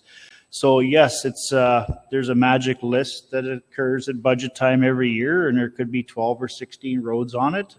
We were fortunate through the last 5 years. We've undertaken quite a bit of additional low volume roadways that were surface treated and still be able to put money in the bank. So that was a targeted approach. It was a 5-year plan started in 2016. We're coming to the end of that plan, and as Kevin has said, we're working on our next 5 to 10 year budget starting this year. So it's a balance between want and need and what you can afford. And we've actively expanded our network, so to speak, in Oliver Paipoonge.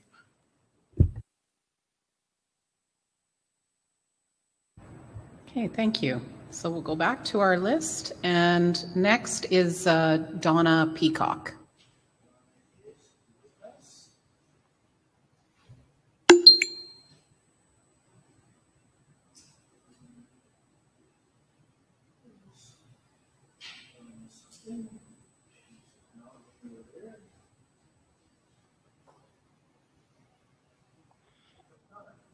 Hello.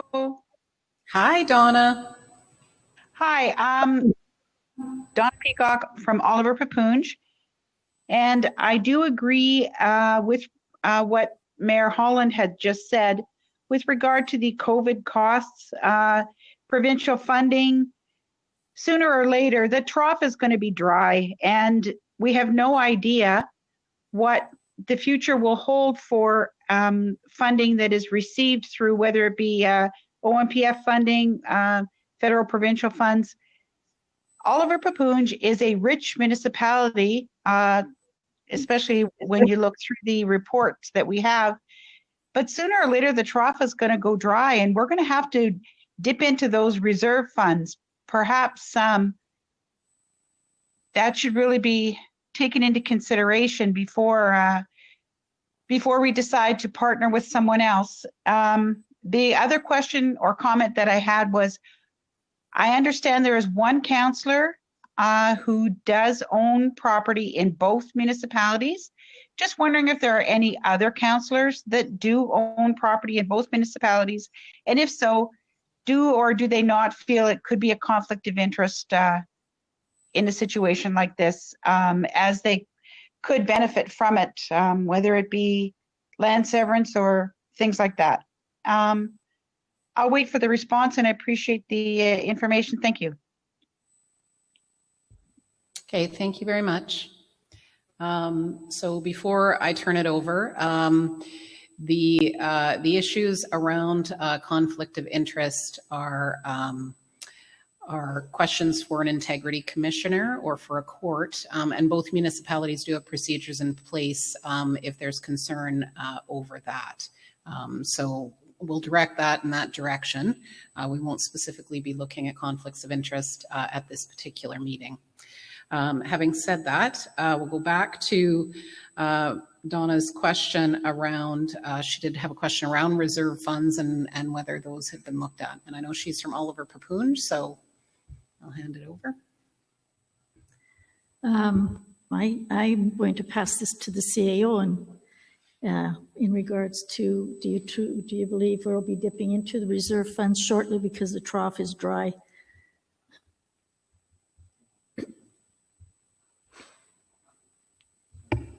Well, right at this point, when you look at what we know, I wouldn't say we'd be doing that now, but maybe in 4 or 5 years, if the provincial and federal governments continue to spend a lot of money and run into further trouble, maybe they'll be pushing more costs down, and the municipalities will have to spend more money on themselves and get less government support. But that's just conjecture. I don't know what is going to happen. All I can see is what's in the immediate future, and it doesn't look like a disaster at this point coming.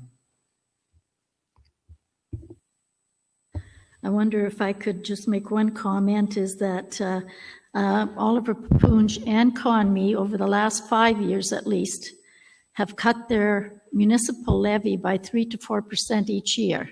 So the reason your taxes go up are due to assessment, not to the levy from their councils or their municipality. So I believe that both communities have been working very hard to keep their taxes down. Assessments are something beyond our control, but our municipal levy does include the exterior agencies, and we've worked very hard to keep those down. And I believe both municipalities have been doing that. We can only do the best we can each and every year, and we will continue to do that. And the provincial government has, in all conversations in last year and previous years, but they're really discussing it or mentioning it at all our meetings now, is we have to come up with savings. They're leaving that up to us. We have to look at ways to find savings to operate. And I believe that a merger is one way of producing those savings. Presently, the province is dealing with 444 municipalities in the province. It would be to their benefit to see less municipalities to deal with. And so I think that's one way we can work towards savings. And so can shared services. There are other options, but this is certainly one way.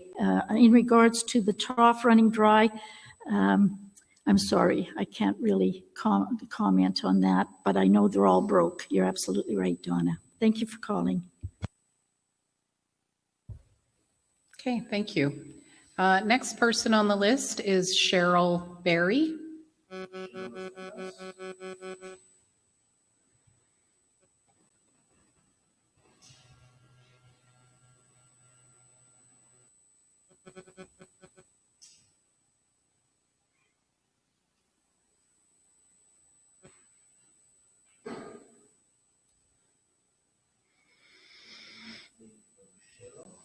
Okay.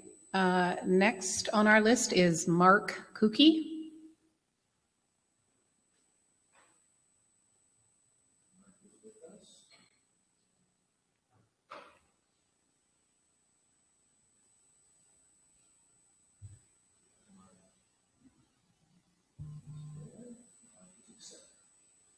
Hello? Hello? Hi, Mark.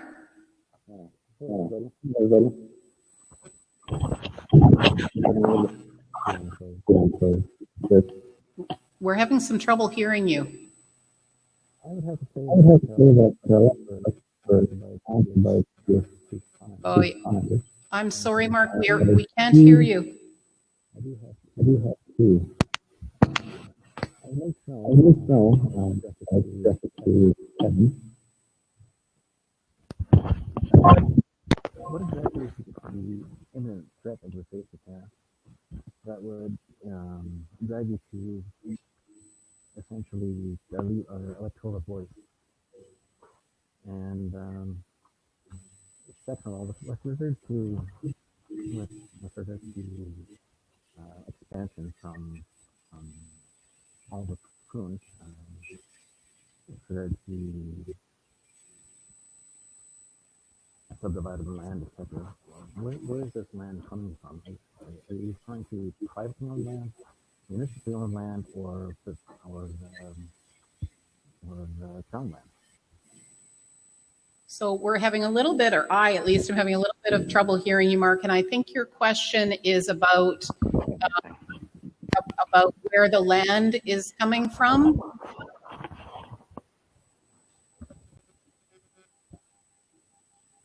Was that your question? You were wondering where the land was coming from? Was that within the township of Conmee? Well, within the township of Conmee, you're saying that we have land available for development. Are you referring to private land, municipal land, or provincial land? I'm sorry, Mark, we're really struggling to hear you. Yeah, is there something covering your microphone? You sound very muffled.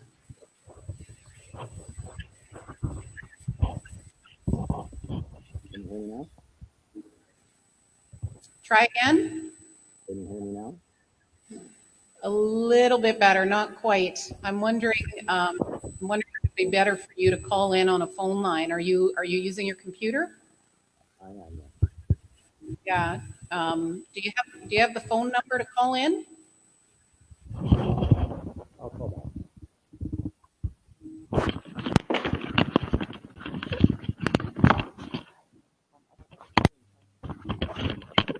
I'll try calling on the phone.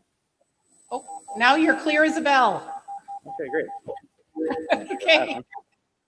Okay, give it a try now. I'm on a mobile connection, so. Okay. So All right, I'm not sure what you got and what you didn't, because I couldn't hear you. Okay. So I'll start by saying that a lot of my questions were already answered by previous callers. So I'm down just to the 2 points. First of all, a question for Kevin. What exactly is the imminent rush, the imminent threat to rush us to deplete our electoral voice as a municipality, as a community? And my second question is with regards to available land. Where is this available land coming from for expansion? Are we talking about municipal land, provincial land, or privately owned land?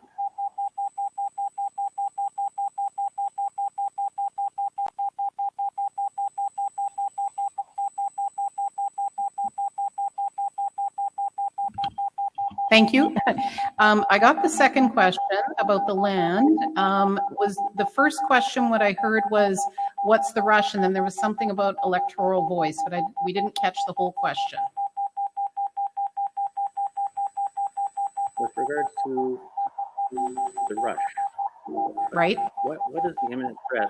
What is the imminent threat that would drive us to a point where we're willing to dilute our electoral voice as a community? Okay, thank you. Thank you, Mark, and thank you for your patience. Thank you.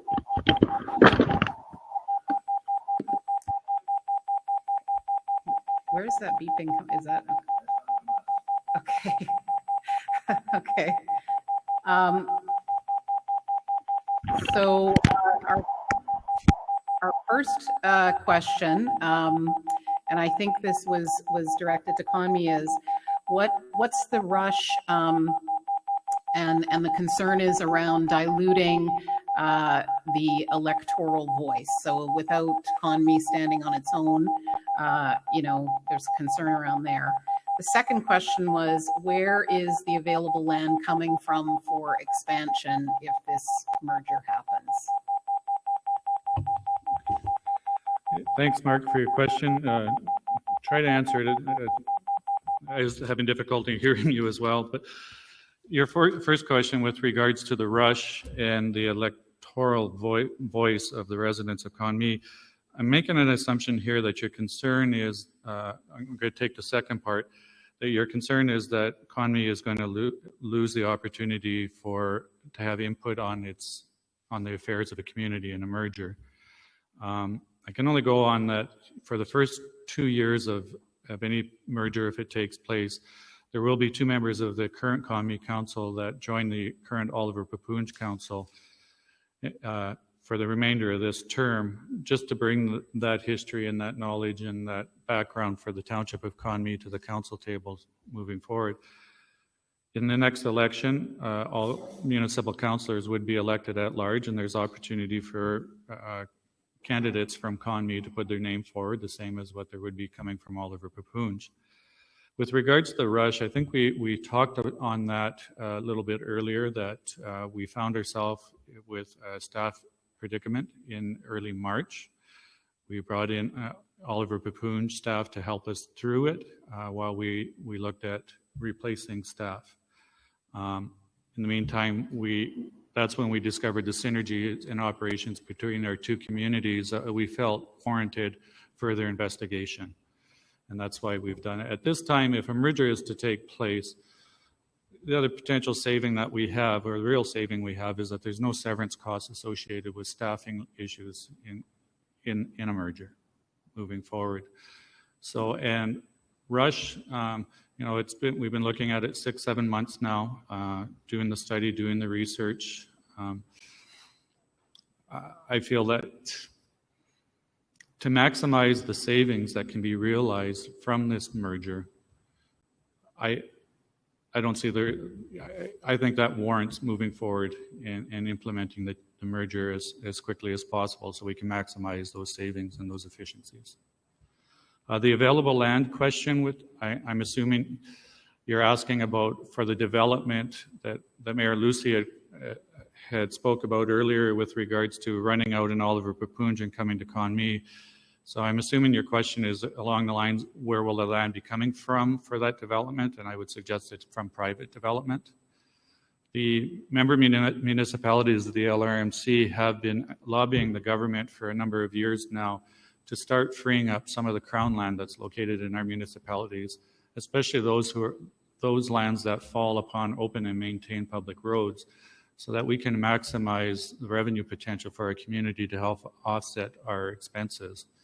Conmee, there is a substantial amount of crown land that does fall on our open and maintained roads. So the hope is that, I guess to answer your question, is that initially that land will be coming from private sources. And the hope is that we can convince the government to free up some of the crown land to give the municipalities the opportunity to sustain their operations. Thank you. And thank you everyone for your patience as I tried to hear the caller. Okay, next is Kelsey Schaefer.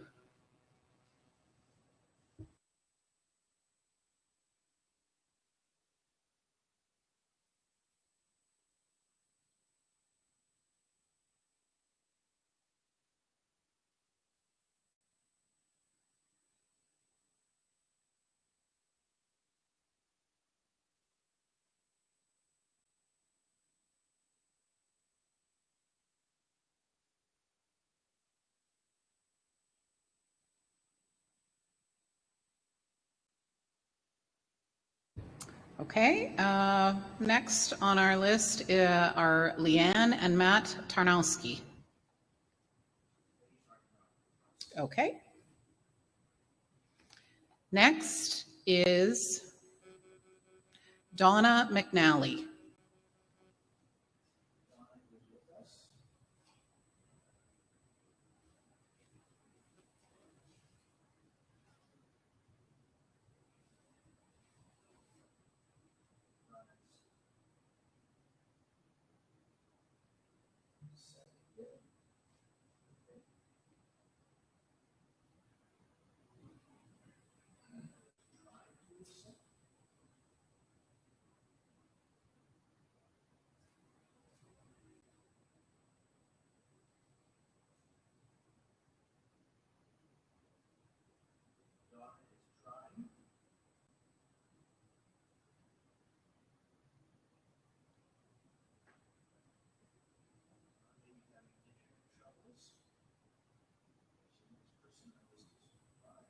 Yes.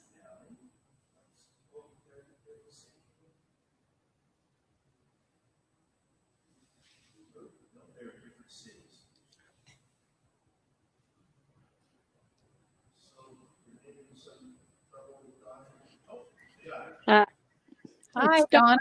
Hi. Sorry about this.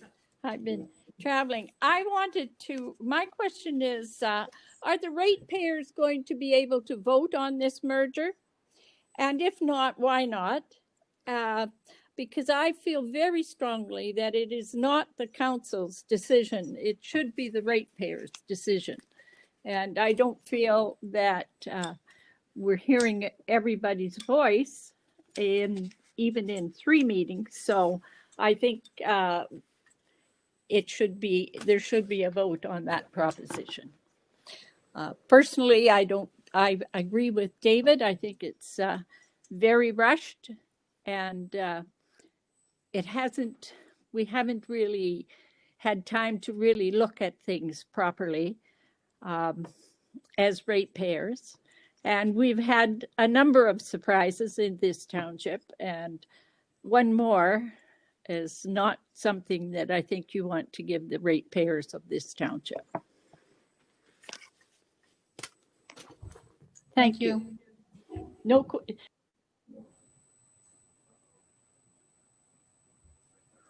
I'm not sure, but I will address the question that Donna had regarding the ratepayers voting on a merger.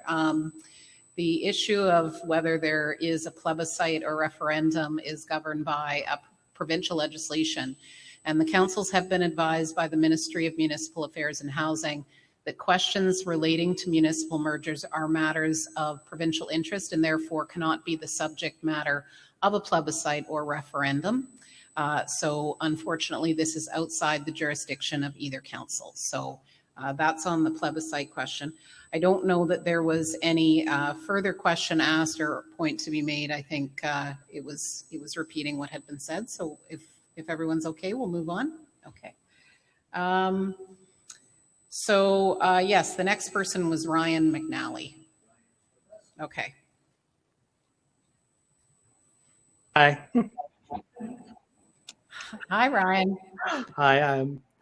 I'm not sure yet if they had another question or not. We're in different houses right now.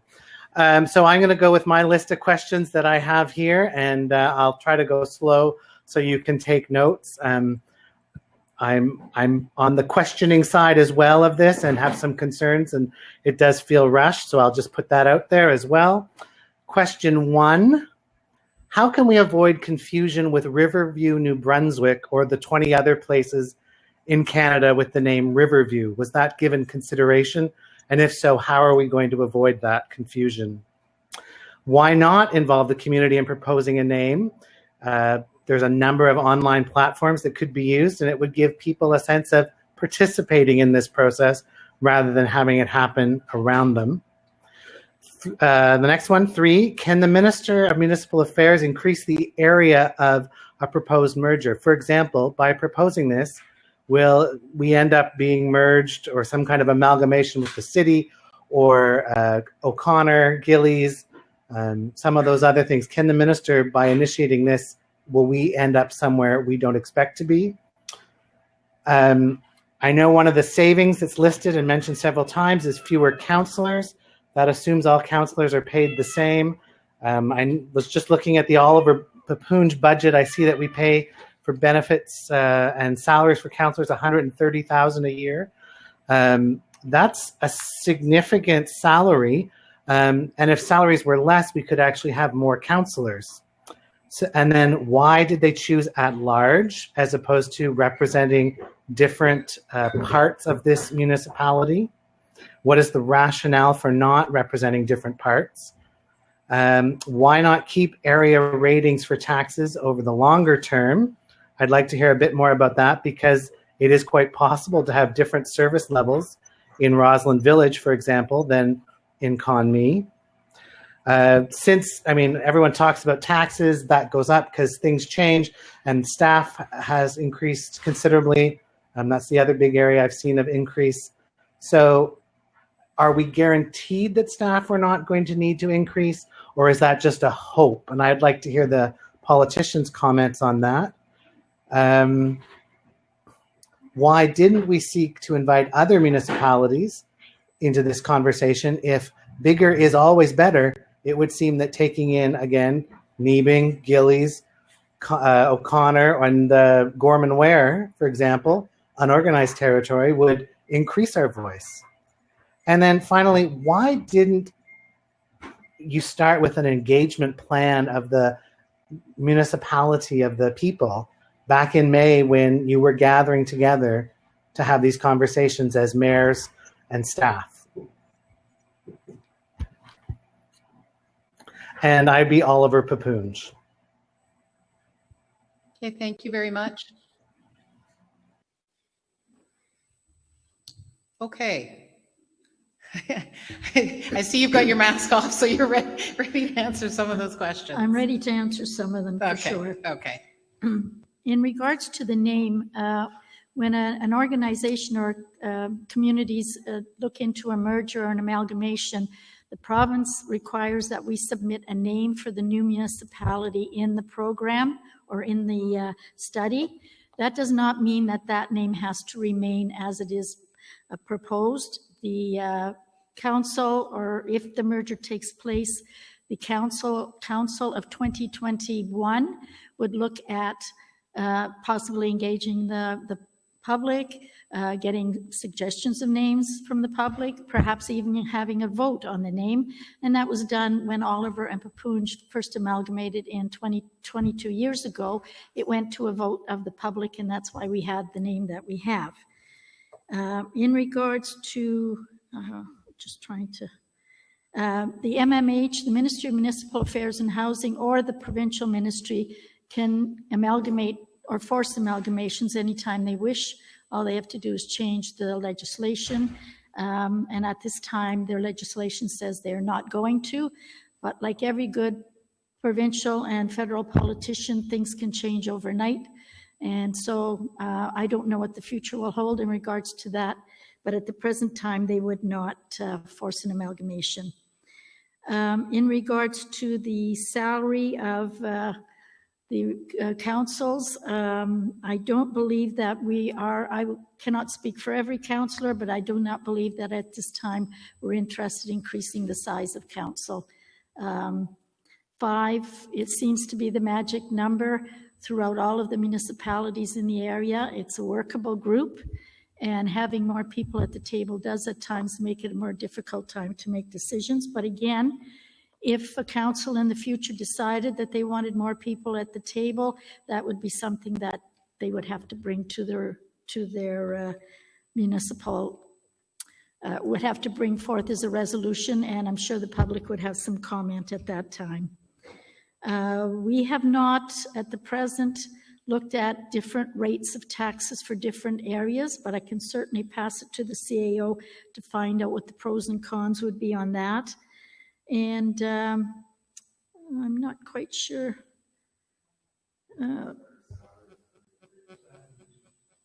Pardon? Oh, I'm sorry, you're right. The staff increase. And if you read the report, the studies indicated that if we do merge, there's a very good possibility we would have to increase our staff by a half-time person. So I will pass it over to Wayne for a moment to just discuss the fact of having transitional taxes for different areas of the municipality. Well, it is possible under the Municipal Act to charge different tax rates in different parts of the municipality, but it has to be based on having different services. And in Conmee and Oliver Paipoonge, I think they'd be pretty well still the same. It'd be the same thing you get. You get your road plowed, you have a landfill to go to. Person from Conmee Township or Oliver Township can go to the arena. It'd be pretty well same services throughout the merged municipality. Yeah, that's it for the tax part. What was the other part you wanted me to comment? The salary. Oh, yes. Well, the entire budget for the Oliver Paipoonge Council is about $130,000. That's correct. It's not for each person. No. So, yeah, they're working on it, but nobody will vote for him then. So. I can just review all of the questions that he asked. Sorry, did you have a comment? Hi. Thanks, Ryan, for your comments and your questions. I appreciate it. A couple of questions that you had asked that haven't been answered yet. Why we're looking at large rather than ward system. This was a discussion at the council table, or at the court table, the restructuring committee table, with regards to this. And initially, there was the discussion that do we do a ward system or do we just go to large? And we fell on the, or landed on that we're going to do increase the council by 2 members from Conmee for the first 2 years, and then after that go to an at-large system. And it's just felt that for communities such as ours, we're better served to be able to represent the whole community rather than just your specific ward. Sometimes you can get, in a ward system, you can get focused just on your particular ward rather than the benefit or the whole community. And it can really drag down some of the discussions if it's ward-specific issues. Just felt that it would be a fair representation across the new municipality going with at large. You asked about why we didn't start with an engagement plan at the beginning with the community. We did talk about the engagement plan, and this is what we're doing right now between the information sessions that were held at the community centers and with the public meetings that we're having here now. That's the engagement portion that we are having with the municipality or with the residents. I appreciate the comments that are being expressed today that there's some concern with that engagement plan, but at the time we felt this was a proper process. And your last question here with regards to why we didn't involve other communities, if bigger is better. Mayor Klooster, who's alluded to that in a previous question that came in, that through our working group, the LRMC, the information was put out that we were looking at this, and there was the opportunity for other communities to express interest in participating, and there was none received. So that's why it was just held down to the 2 of our communities. So, thank you. So I just wanted to ask, we're at 7:05, and I know we had talked about possibly having a quick break at 7 o'clock. I'm just looking to the co-chairs if that's something that you were still planning to do. Yeah, it looks like around the table that there's a desire for a little bit of a break. Okay, so what time will we return? I think we can keep it fairly short. 10 minutes should be more than enough, I think. Okay. 7:15. 7:15. Okay, thank you.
Okay, we're ready. Thank you. Okay, we'll carry on. So next person on the list is Mary Ripley. Okay. So after Mary is Dodi Legasek. Okay.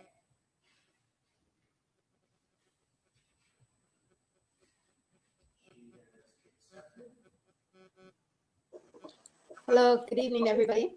Thank you Hi, for hello. Thank you for this opportunity. It's really technology is interesting. I know I can manage with it, but I have a question about participation. I wonder, like I've been tallying up the numbers here. We have about 34 people that have been called, and out of that, we have about 10 people that have put in some information, and about 14 people have not answered. At least 14, maybe 15, 16 now, and 10 are observing.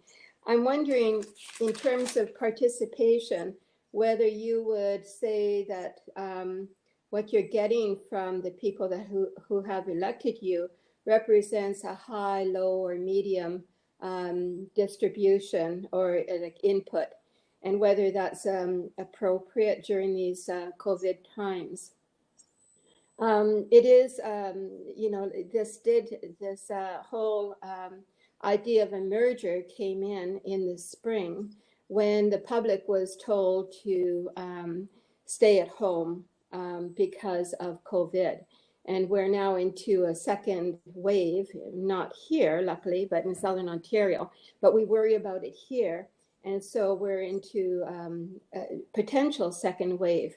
So my first question really is, should things perhaps be considered, should this be prolonged into the spring of next year, when perhaps there are testing kits and there's new technology that's going to allow people to test themselves maybe, or before they go into a town hall, so that there can be better public participation.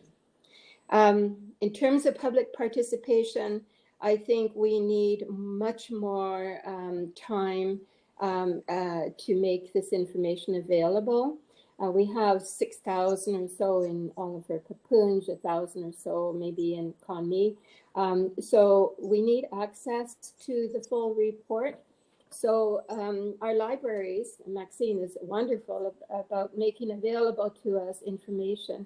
So, I mean, could USBs be made available for us so that we can copy that information into online so we can have a look at it?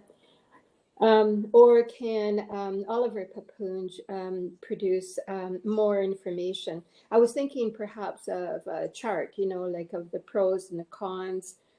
These are the benefits. These are, this is how, just more information has to go out there. Okay, so participation, the public's need to have access to information is my first point or comment and question. Okay, so I guess I'm suggesting wait until next spring before you make any decisions. I know there is a cost benefit of $300,000, but I'm wondering if that could maybe be transferred a little bit more into the future. I think we really have to give people some credit for staying away from these public participation events. It's very difficult for a lot of people. Okay, my second question has to do with the costs of. I wrote down a question about policing that's been addressed, but the cost of 911. So will the costs? I know that Conmee, and you can correct me, please, if I'm in error. But in Conmee, if there is an accident on the the highways leading, into Quebec and in that area, then Conmee, the first 911 team is called out. And I know that every 911 response, I think I know, it costs money, and that is paid by the municipality. So how does that impact on the cost with Oliver Paipoonge? I mean, does it become a little less or a little bit more? And maybe that question can't be answered because the ambulance service providers change their costs, I guess, as time goes on. My third comment, more than a question, is I had to chuckle with the suggestion that it's Riverview. Some people are saying that it just smacks too much of the Riverview Raceway kind of image. And I'm thinking, I drive down Sea Line because I'm in Oliver Paipoonge, by the way. I drive down Sea Line and I think this is Mountain View, you know. So instead of Riverview, I think Mountain View. And then some people will think, well, I'm on the Cam, so it could be called Cam View. So, I mean, you could go into all of these different view.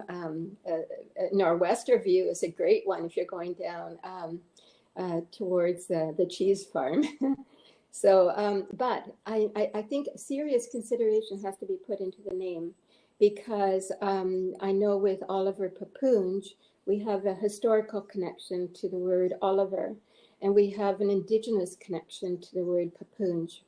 And I'm embarrassed to say that I didn't look up the connection in Conmee. So I thought, maybe something like C-O-N Oliver Paipoonge. So Con Oliver Paipoonge. It's an easy thing to say, and it's not a huge difference. So Con Oliver Paipoonge would have been my choice.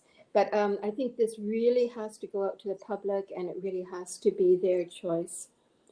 In terms of a vote. And I think that's already been referred to. Okay, all right. Thank you for this opportunity tonight. This is quite interesting. I don't want to really see this slip in through COVID times.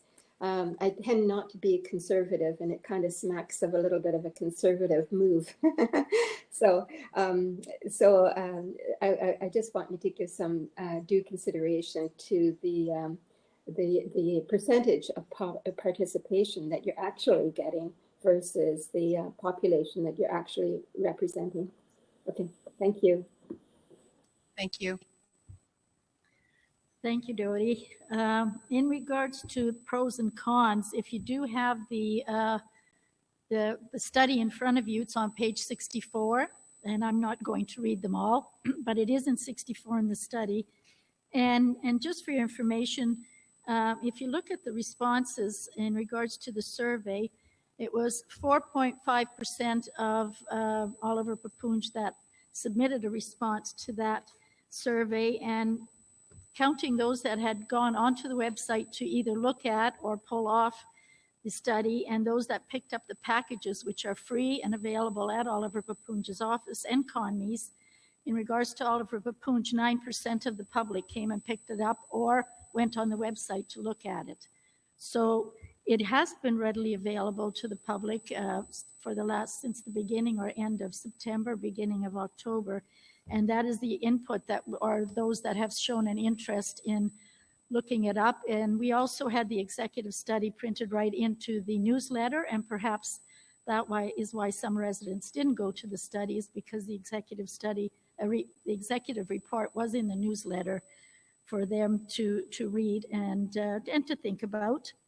I accept your suggestion about next spring. It's been brought up before, and I'm sure that as municipalities, both of us will consider that when we're looking at it in a bit. In regards to the name, again, the Council of the Future can put it out to the public, ask for suggestions, and have a vote. That would be something that they would look at. And again, Riverview was only a name put through so that the government was satisfied with the fact that we did look at a name, and it can be changed. In regards to cost of 911 calls, I'm going to ask Sean Haran to suggest or tell us what it costs every municipality in regards to that. Okay, thank you. So, yeah, really there would be no cost savings, no cost detriment with respect to 911. It's a flat rate per call, and the 911 service is a per capita type of situation. So it's 6 of one, half dozen of the other. Your mic's on. Thank you, Dodie, for the question and for the comments. Just wanted to add on with regards to the name. I fully appreciate the rich history of Oliver and Paipoonge and the name associated with the community. We have that as well in Conmee. It's a rich history for the township of Conmee, and that's why the suggestion is made that in a merger situation, when you're looking at a name, that you try to stay away from names of the former communities coming together, just to try and alleviate hard feelings about one community getting preference over another one in particular. And the hope is to unite the new community under one new name that is unique to that new community. So I appreciate your comments, and yeah, the name, we hear you loud and clear on the name, and I'm pretty confident that if the merger goes through, that this issue will be coming back to the public.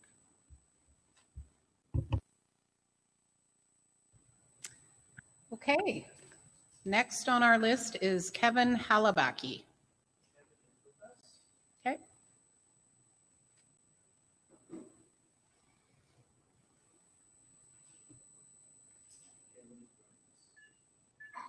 Hello, Hi, Kevin. Hi. Hi. Thanks for the opportunity. I really don't have a whole lot. I do, from what I've heard so far, I agree with the merger in principle, but again, as other people have said, it is seeming like it is a little bit rushed. My question actually is for all the rest of the councillors. Everyone seems to be so vocal on social media, but tonight only we've heard from the two mayors. So is there a chance of hearing some of the councillors' opinions, since they seem to be so strongly for or against on social media? Thank you. Thank you. Thank you, Kevin. I'm not on social media, so does any councillor wish to comment in regards to social media? You're not required to, I'm just putting it out there.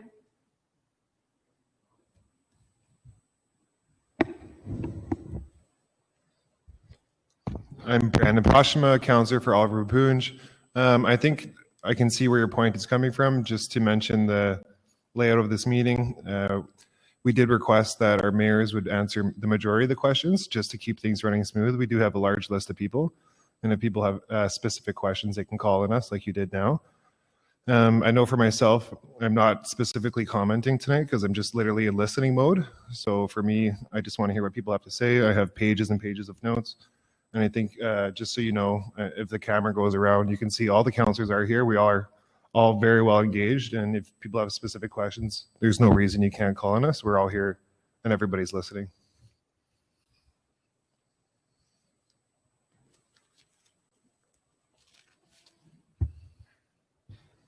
Okay, next on our list is Randy Germain. Okay. You read my mind.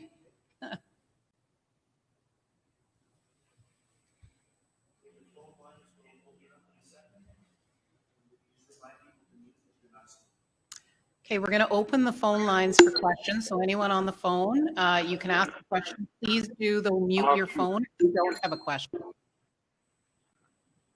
Does anyone on the phone have a question?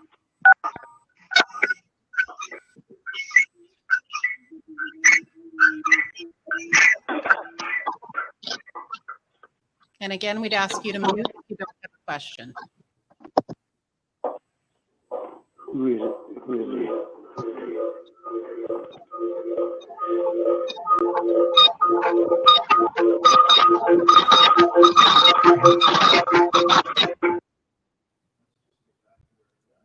Okay. Have we closed the phone lines? Okay. That's right. Nancy Nix.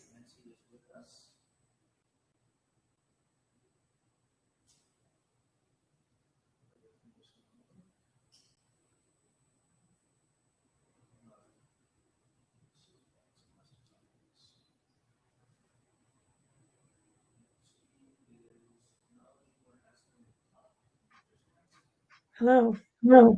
Hi, Nancy.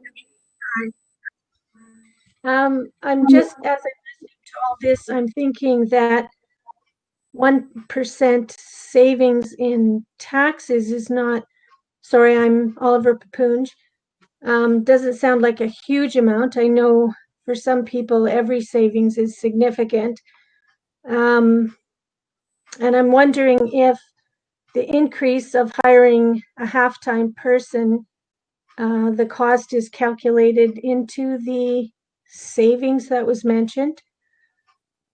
Also, I'm thinking the input from residents, as people express their opinions for and against, will this really have an effect on the final decision by council, or are we just expressing concerns that will be taken into account as information is disseminated?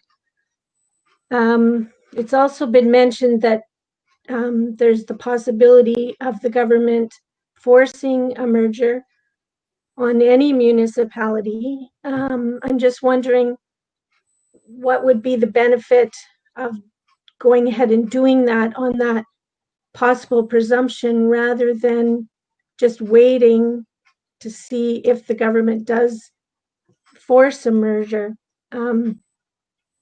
Because I just don't see for Oliver Paipoonge anyway that there is enough of a significant savings, advantages, benefits to force this merger. And I agree that it seems very quick, the turnaround of the information and then the councillors making a decision.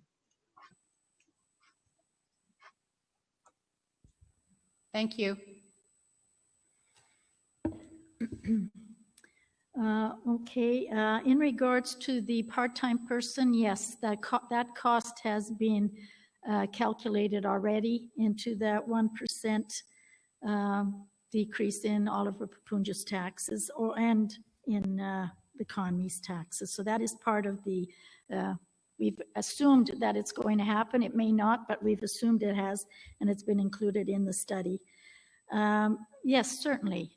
It's very important that we hear from the residents, and all your concerns and input will be, I'm sure, thought of and considered by all the councillors before they make a decision on both municipalities level, I'm sure. In regards to the forcing of a merger, certainly anybody can wait to see if it happens. If a merger should become a possibility or forced by the province, the process, to my understanding, is usually you are told that the merger or the amalgamation will take place and you have 1 year to come to an agreement, and if you don't, they will. Therefore, in that process, you're losing all bargaining possibilities or probabilities. As we have talked about with savings, there would be 3 years of savings coming to approximately $1 million in the bank of the new municipality if the merger happens. That's probably not going to be on the table when you just come to a forced merger. It will just be a fact. It's going to happen, and you can decide perhaps how you want to have your elections, if they're going to be at large, and that type of thing. But a lot of the other things we've discussed or looked at in this study probably wouldn't be on the table at that point in time. And yes, I accept that you feel it's going too fast. That has been expressed this evening already, and we appreciate that thought, and we'll take it into consideration when we make our decision. Is there anything you want to? Hi, thanks for your comments. I just wanted to elaborate on the point that you made with regards to, are we taking into consideration any of the comments and feedback we're receiving in these public engagements? And I can assure you that we absolutely are. I'm not going to be presumptuous enough to speak for the four other members of my council with regards to their position on supporting or not supporting the merger. It's a process that we're going through. This is part of that process, and all the information that we receive here tonight will form part of our decision making. So again, I appreciate your comments. Thanks. Okay, next on our list is Oscar Mattis.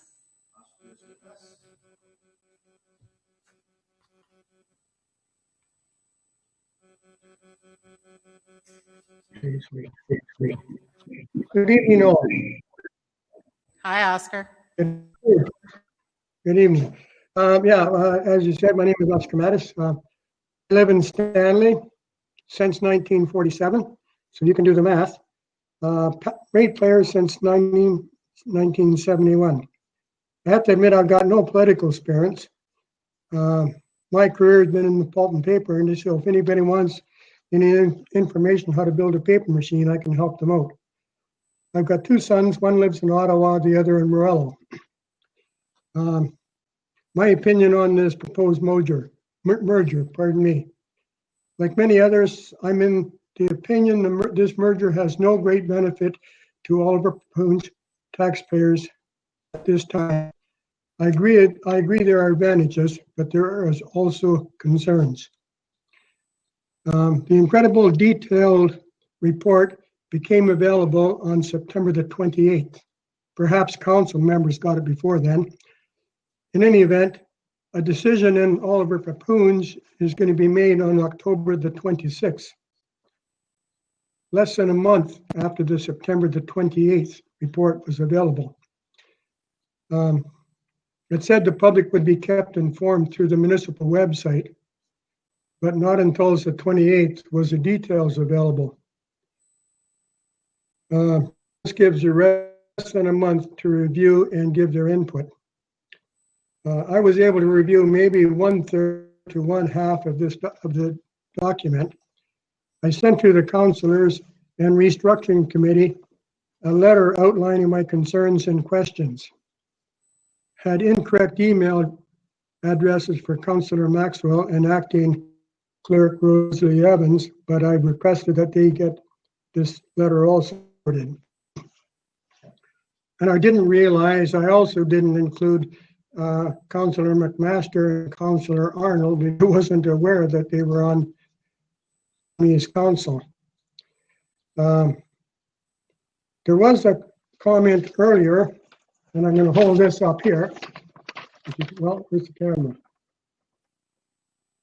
It has to do with declaration of pecuniary brackets money interest by others, by members.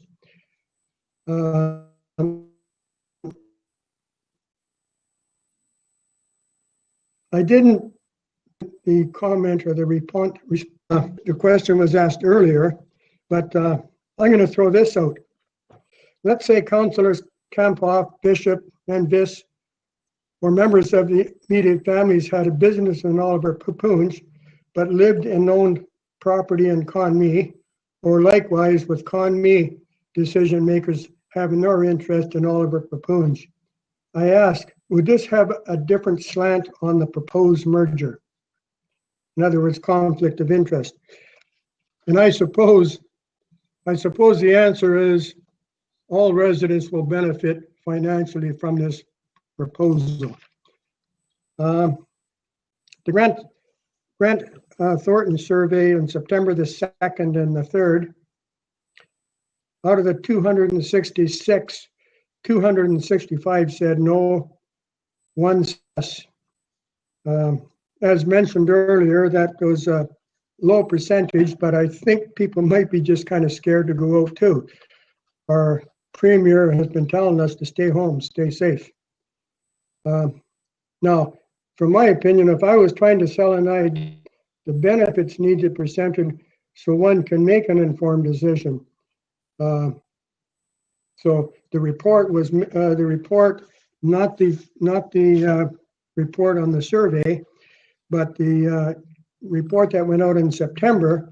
If that information was given to the public before Grant Thornton stepped in,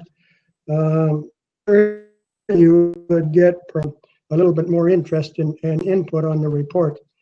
I did in my letter that I sent to the councillors and the steering committee, I did express my concerns or my impression of the survey that me and the wife had attended.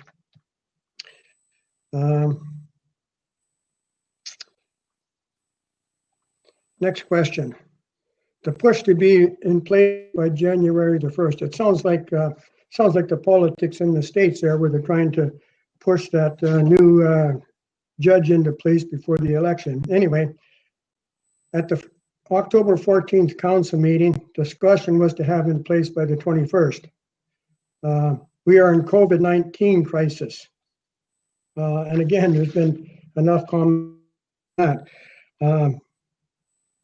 I attended the council meeting, which of course was just a spectator, could not input, which was fine. But a comment was made at that meeting that if the merger doesn't go through now, Conmee has other options. I'd like the mayor of Conmee to respond to that.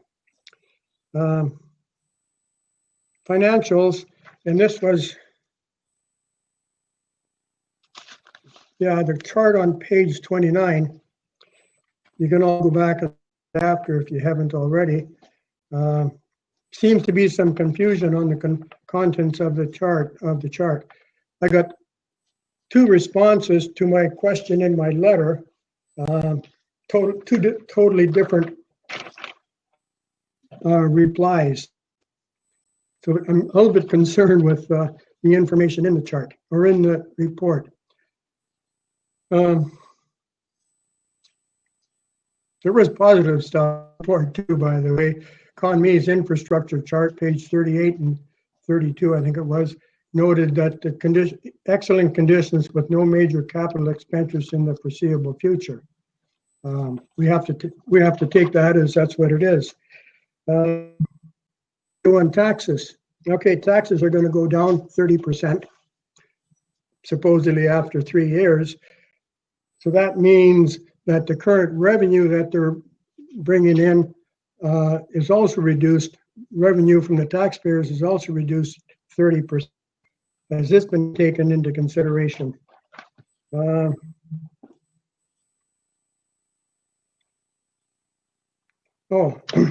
there's been comments on the report, and like others have said, it seems to be slanted. And I would refer you to the chart on page 3, where it gives percentages and not, for example, increase in population in Conmee was 72%, over Paipoonge 3.3. Now you put those into real numbers, Conmee increased 9 people, Oliver Paipoonge 100. So real numbers would have been much better than a percentage. Likewise with households.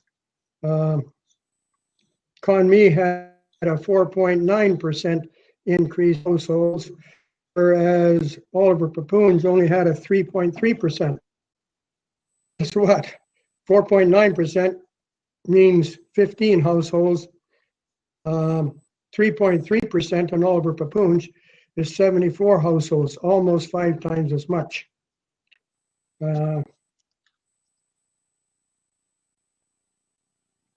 Yeah, I guess, thank you for the opportunity of expressing my viewpoints. Like I say, I've only gone through about a report. The letter that I sent in that I referred to earlier had 5 pages, and I probably could have added another 5. And I did get responses from 2 of the recipients, and I appreciate their responses. Those kind of things made me worthwhile all the time that I spent going through it. So thank you for your opportunity for this meeting. I don't know, Larry, whether it was going to allow us to connect, but technology is technology. Thank you. Thank you. And before we get to the other questions, just regarding on the issue of conflict of interest, conflict of interest discussion is not going to be entertained at this meeting. If any of the constituents have a concern regarding a specific conflict of interest issue, You should contact the clerk during regular business hours if you want to file a complaint. That's not going to be a topic for discussion here at this meeting. Having said that, there was a number of topics brought up. I know many people have commented on the rush to do this. I think we've talked about that quite a bit, and a lot of concerns around this being done in COVID times and concerns with that in the timeline. But are there other specific comments that Mr. Mattis made that you would like to address?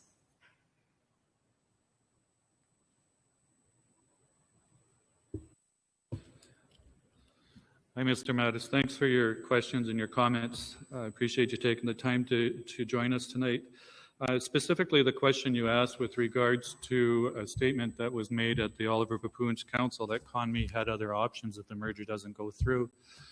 I think it goes back to a comment I made earlier that we do.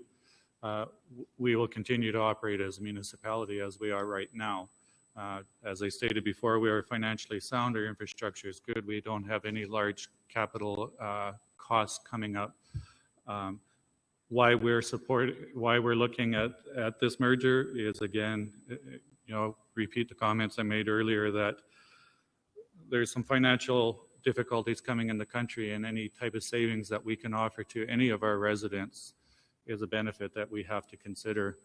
I can't impress enough that I feel that an increase in disposable income in our communities is going to have a huge positive effect moving forward. So, so just to answer your question, that yes, we do have options, and regardless of what the outcome of the merger is, Conmee is well positioned and prepared to do what we need to do. But we definitely are considering the benefits that have been identified in this merger. Thank you.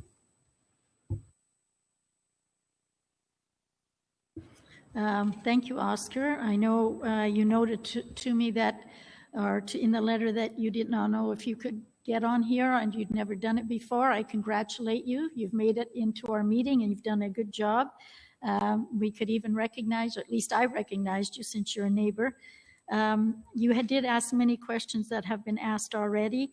In regards to the taxes, yes, the first 3 years, if the municipalities were to merger, the first 3 years, the savings would go into infrastructure reserve, which would be approximately $1 million. And in the fourth year, the taxes would be levied at identical levies, both Oliver Paipoonge and Conmee, and Oliver Paipoonge would see a 1% decrease and Conmee approximately a 30% decrease.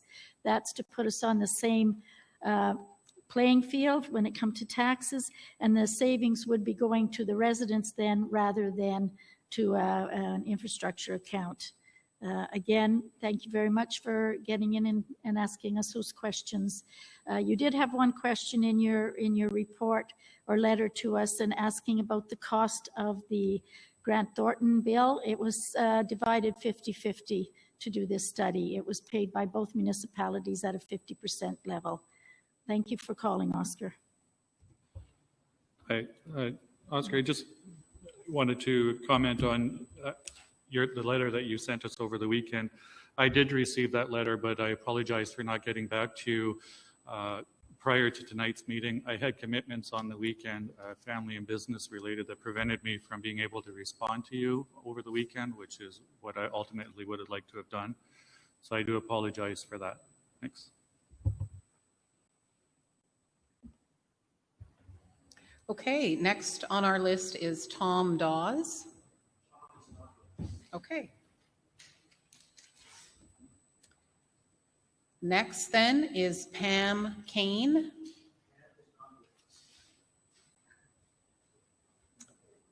Sarah Hagstrom.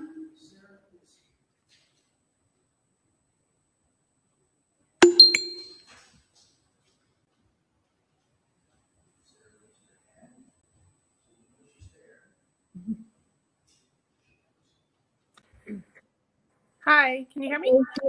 Hi, Sarah, we sure can. Perfect. So thanks for taking my call this evening. I do really appreciate that it's a long night for everybody involved, those of you in that room as well as those of us watching, but I'm sure we can all agree it's an important topic and it requires the time.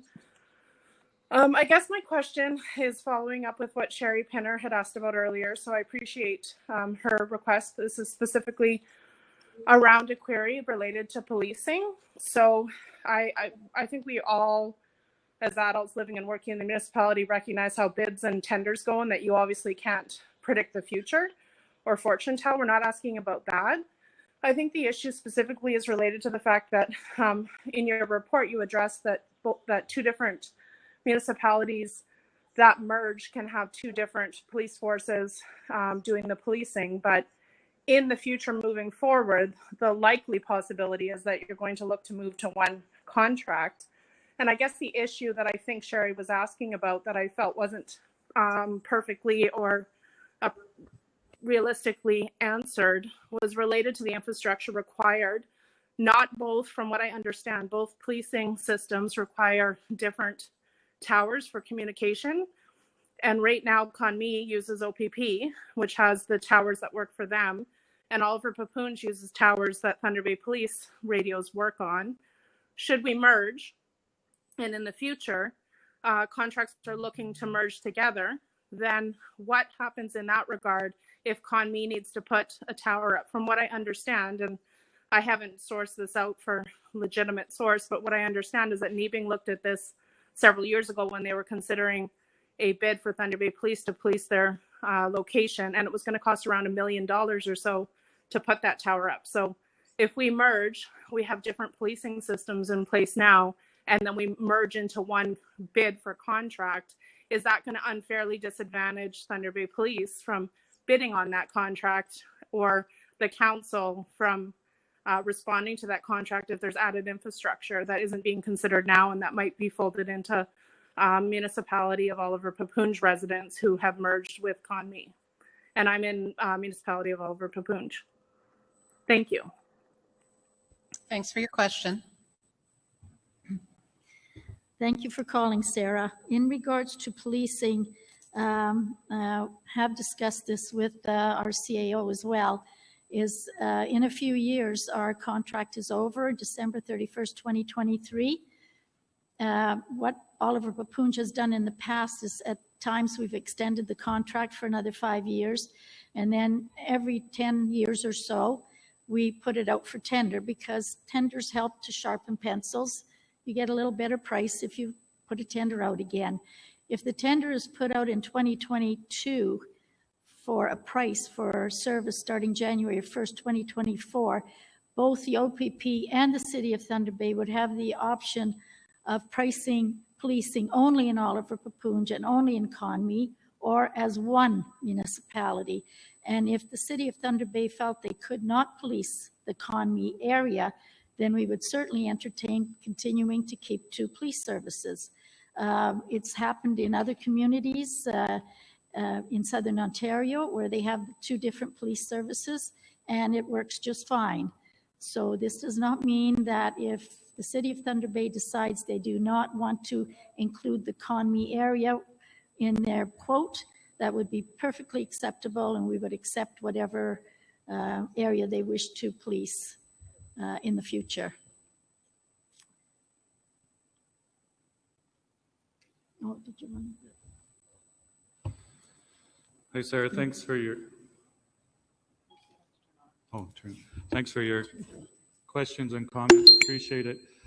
With regards to the radio systems for the Thunder Bay Police not working in Conmee, that would be something that definitely would be looked into to determine. But in the meantime, we do have the option to have the two different police forces, which would give us that leeway to look into it further.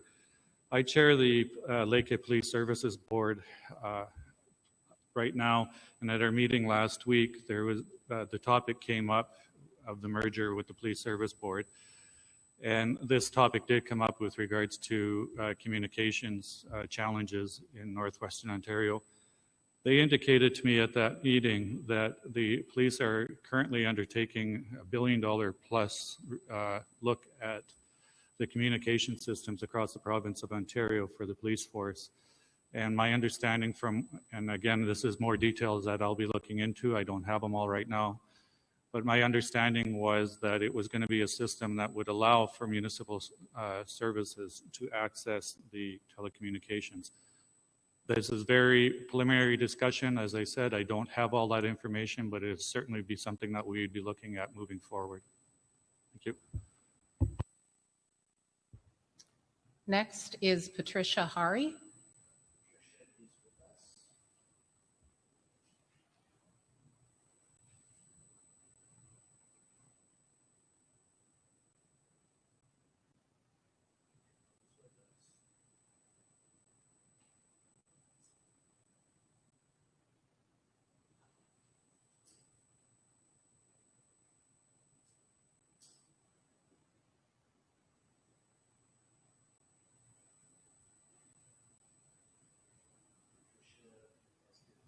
Okay, thank you.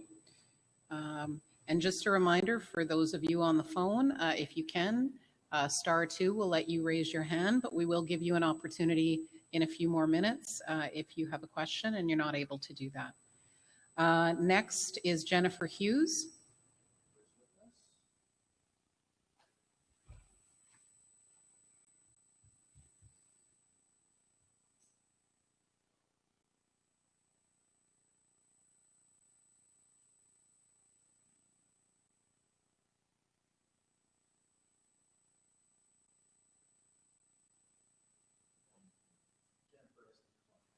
Okay, thank you very much. Next is Susan Wright Kassan.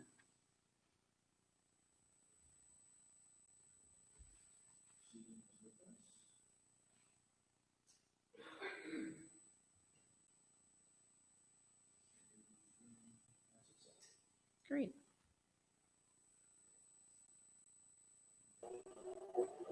Hi, Sue. Can you hear me? Sure can. Okay, don't know if you can see me. I don't think so. Also. Okay. I guess most of the questions have already been answered, but again, I want to add that not a lot of time to review the report material. I think it requires more than one reading, which I'm doing now, the second reading. One question for Wayne. He indicated staff was overworked now with the contracting out. You indicated that only half a person will be required when we amalgamate. Can you clarify this as to whether we'll need more in the end? So, but most of my questions have been answered, so thank you. Yeah, thank you.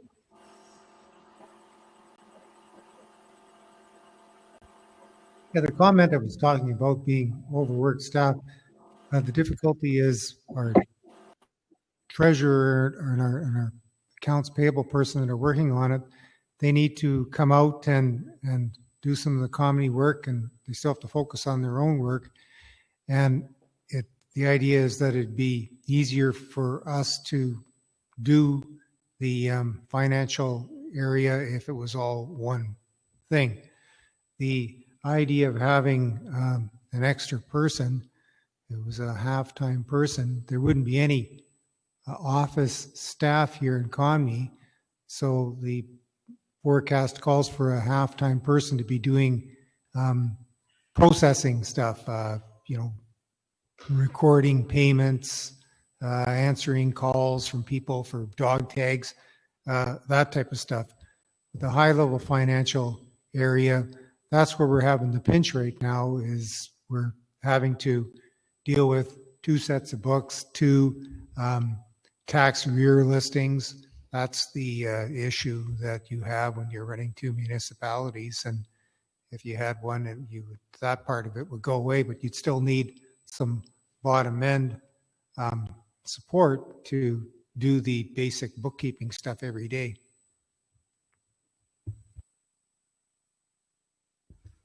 Thank you.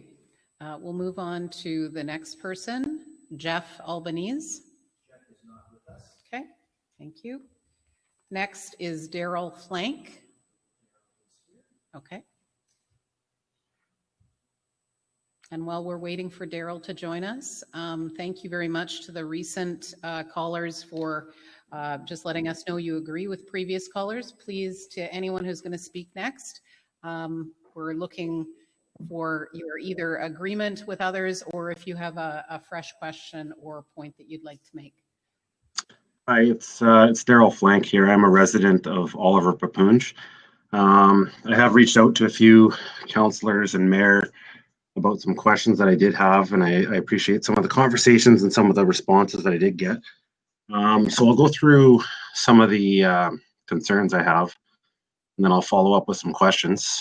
And the first concern I have, which everyone else has already mentioned, is this is just too rushed, right? Like, we're making a big decision here, and I think we need some time to get all the information out to all the residents. I made the analogy that this is like drinking out of a fire hose to try and digest all the information. And I think the residents need some more time to be able to understand the report and the information within it. That was one of my major concerns. The second major concern, it's not really a major concern, but the way it's laid out right now, and I'm surprised nobody else has actually mentioned it, is at the end of 3 years, the Conmee residents are going to get a 30% tax relief, and Oliver Paipoonge is going to get a 1%. So in my mind, I'm going to ask what's in it for Oliver Paipoonge residents, because that 30% tax relief that the Conmee residents are going to get has to be paid from somewhere. Those services that they still use are coming from somewhere, and that somewhere is going to be the remaining residents of, I guess you'd call it Riverview now, but I don't believe that's fair to Oliver Paipoonge residents. I think it should be more equitable to make it a win-win situation. I do, I'm relatively young, so I don't have a problem getting out and about, but I do feel for some of the older residents of Oliver Paipoonge that, this is cold and flu season. We have a pandemic on our hands. I think a lot of them are struggling to find ways to get out and communicate. I'm pretty impressed actually with some of the people on here that were able to figure out the technology. Good on them.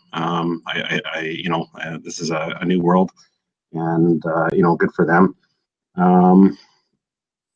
I've only been living in Oliver Paipoonge for about 5 years, and from what I can tell, I would say that the finances, I think, have been fairly well managed. Tax rates have been kept under control, other than the impact assessments that are going up, which is the main reason for increase in taxes. That being said, I do believe there is some financial acumen within the past councils that have kept these costs under control. What I am surprised is that they would be bringing this merger under these terms in this format. And like I already mentioned, I don't think it's quite fair to all for Paipoonge residents to not be able to share in some of that tax relief that's going to happen. I did go through the report. I was one of the 9 or 10% that Lucy had mentioned read the report. I honestly think for a 120-page report that 10% of the population actually downloading it and reading it's not too bad. I think most of the population is going to be looking for a Coles Notes version to do that. They just have busy lives and they don't have time to go through 120 pages of information.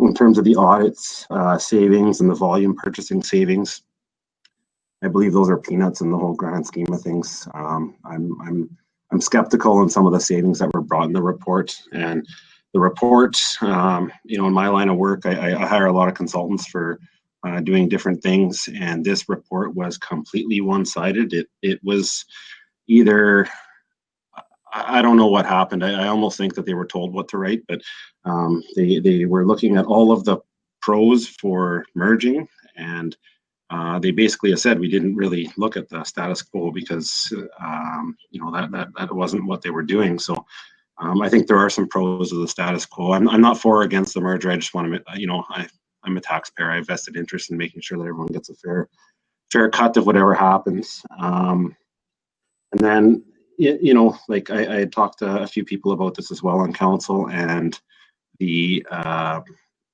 think council needs to get the residents aligned and supporting this merger, because You're just kicking the can down the road if you don't.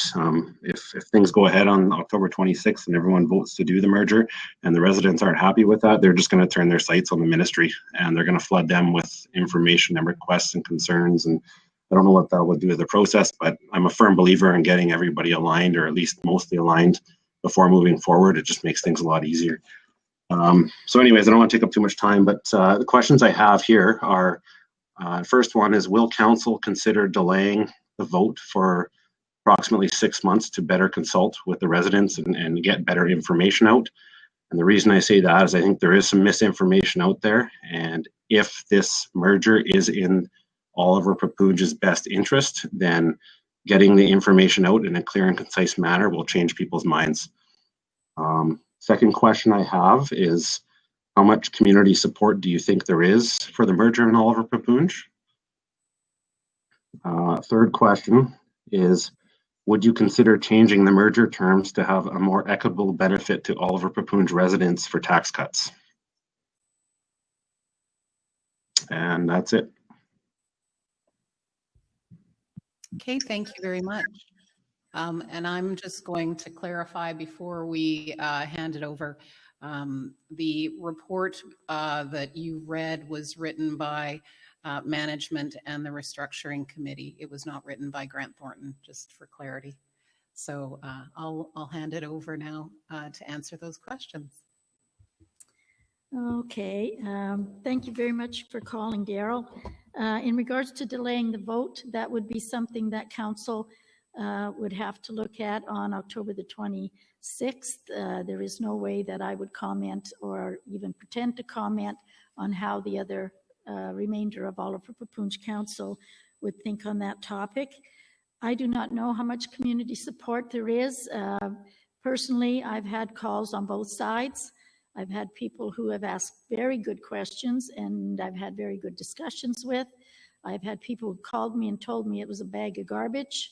It was political mumbo jumbo, and therefore it's very difficult to discuss it with them, on a productive scale. And then I've had others that have told me they're in agreement with it, and others that are totally against it. So personally, I cannot comment with you on how much community support we have at this time. And no, we haven't considered any other way in regards to savings when it comes to the merger. We felt that there was 4 options we looked at when it came to financially merging the municipality. One of which was to go to a direct system of taxes immediately, which would have been a 30% cut and a 1% cut the very first year and just continue on. Instead, we decided that we would put the savings that we would make the first 3 years would be put into an infrastructure reserve. And 88% of that $1 million comes from the Conmee residents. The remainder, 11%, comes from Oliver Paipoonge residents, because we wouldn't be getting those cut in taxes. We'd be putting the savings into a reserve fund. And on the 4th year, we would level off the taxes. The reasons that Conmee is having such a decrease is because their taxes are higher than ours. Their tax liability for every household is almost identical between the 2 communities. But Oliver Paipoonge has business, industrial, and commercial that cushion the tax for the ratepayers. Conmee does not have a huge amount of commercial industrial business. Therefore, the tax burden goes directly onto the households. That is the reason for the difference. And if we go through the same type of tax levy, then definitely they're going to see a larger increase than we are. It does not mean that the savings aren't there. They're just going to be passed to the homeowner so that it'll cushion any tax increase in the future. And I will ask Mayor Holland if he has any comment on the decrease in taxes. No, thanks, Lucy. I believe you've addressed everything adequately. So. Thank you very much again, Daryl, for calling. Thank you. Maybe we can check the phones one more time before we, and just for everybody's information, we have 14 people left on our pre-registration list. I know Probably those out in virtual land are wondering, and some in the room might be as well. But let's see if anybody on the phones has a question before we get to those last few participants. Okay, the phone lines are open. If you do not have a question, please mute your phone. If you do have a question, go ahead.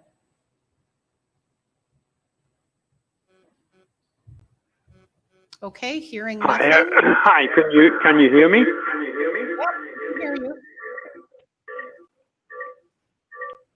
Go ahead. Okay, my name is Bob Rogers. Wow. Can everyone who's not speaking please mute their phone? Thank you. Yeah, hi, my name is Bob Roger, and for Oliver Paipoonge. I don't want to take up any more time. It's getting on. I'm against it, absolutely against it. Leave it the way it is. If the government comes up with some scheme for amalgamating more and more councils, let them do it. See how long they stay the government. I think if you want to, you can let's hear what all the councillors think. Let's have that out on the next election, and we'll just see how many councillors are left. That's all I got. Thank you. Thank you. Does anyone else on the phone have a question?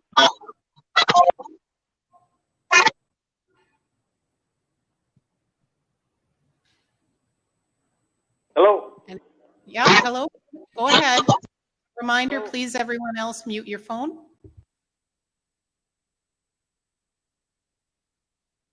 Hello. Yeah, go ahead.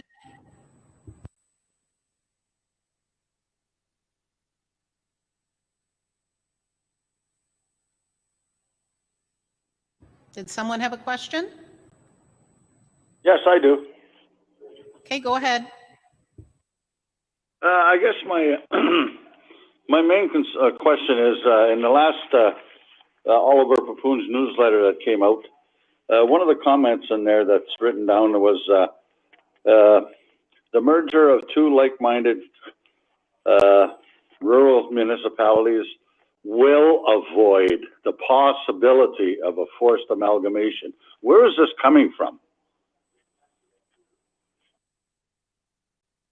Can we just get your name also along? We do have your question, but it sounds like you're from Oliver Paipoonge, but just confirm that. Yes, my name is Ray Boucher. I'm from Oliver Paipoonge. Thank you, Ray. Sorry, and just that's to my main concern. Okay, did you have any other? Go ahead. Go ahead. I was just going to ask if you had other comments or questions you wanted to add. Yes, one of the other comments in here is on another paragraph was the merger will increase the feasibility of realizing the development of a senior residential complex currently in the planning stages in Conmee. Where are we with that?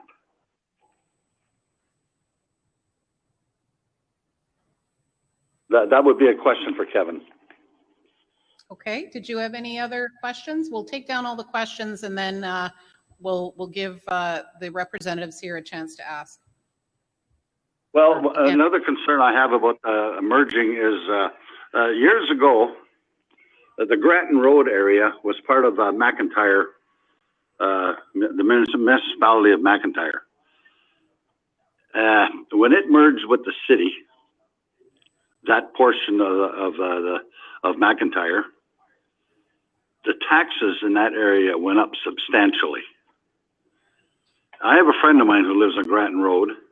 I compare his property to mine here in Oliver Paipoonge. His taxes are $2,000 a year more than mine. That's my fear of a proposed merger, either locally or a forced merger with the province. Now, the forced merger, now, what are we talking about here? A forced merger. They would merge us with the city of Thunder Bay? That being the case, I'm totally against that. That's all I have to say. Thank you for your time. Thank you very much. Okay, we're going to close the phone lines now. We'll come back to them again before the end of the night. And just for our representatives here, the first caller just had a comment that he was against the merger, and I don't know if anyone wants to speak to that. I think it was more of a comment, but we do have a couple of questions that came from Mr. Boucher, and he's from Oliver Paipoonge.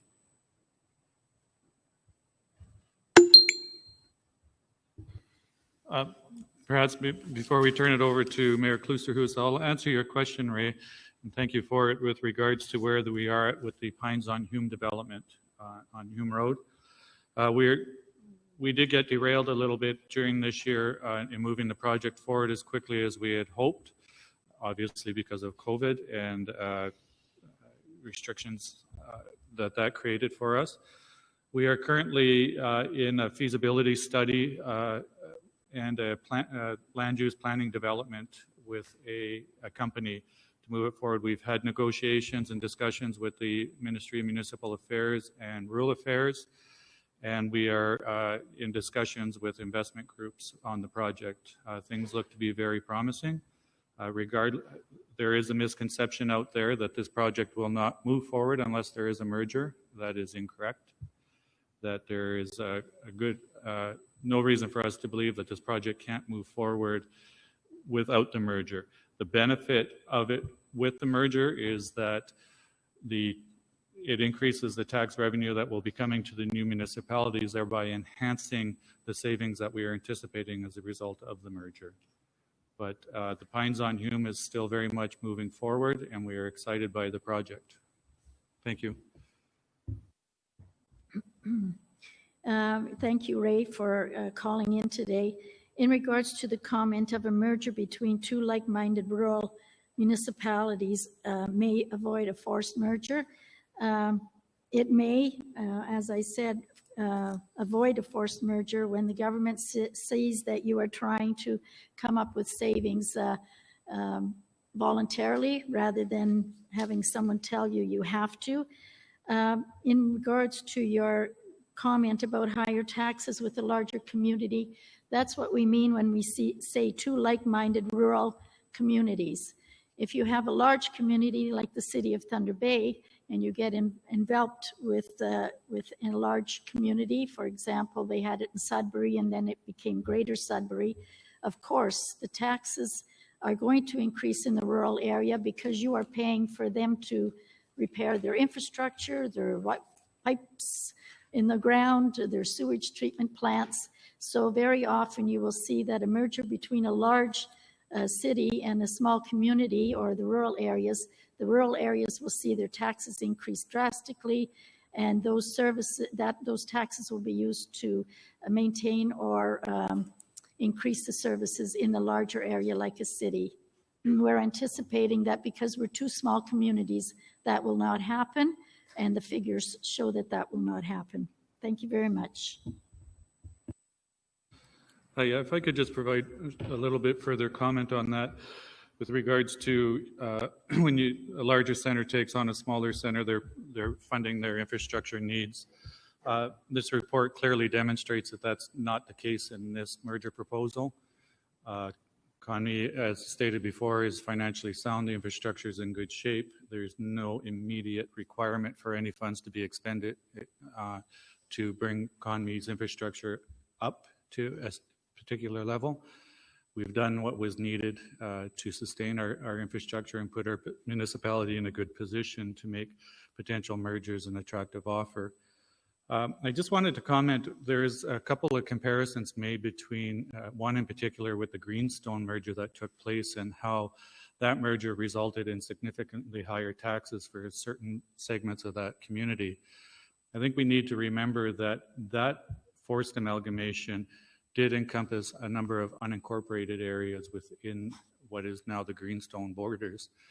And the unincorporated areas are the ones that probably did see the most or the largest increase in their taxes as a result of that merger. That's not the case in this potential merger. So, thank you.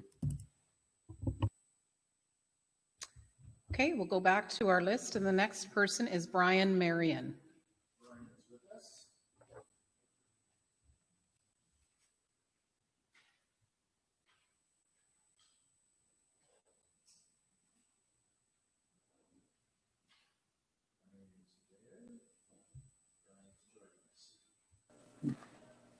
Hi, Brian. Hello, can you hear me? Sure can. Okay, my name is Brian Marion. I've lived in Oliver Paipoonge for 42 years.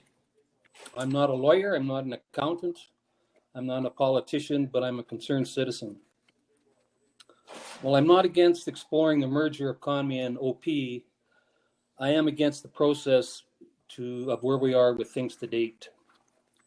What is the rush? Seems to be a common question here.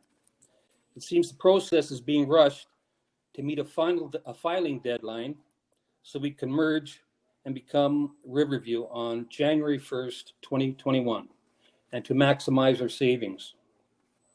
And I believe these savings are based on projections of projections. So they're, I don't know how much I would treat them as being good details, good data. Also, it seems that the CORC is prepared to go forward with the unaudited data that they already have, that we have in front of us to look at. And to me, that's a risk. A letter was sent by Mayor Holland to Oliver Paipoonge Mayor and Council, and he had 3 items that he requested. The last item that he requested was exploring amalgamation. But in the letter, he concluded the last item is not pressing to me, so there should be no rush.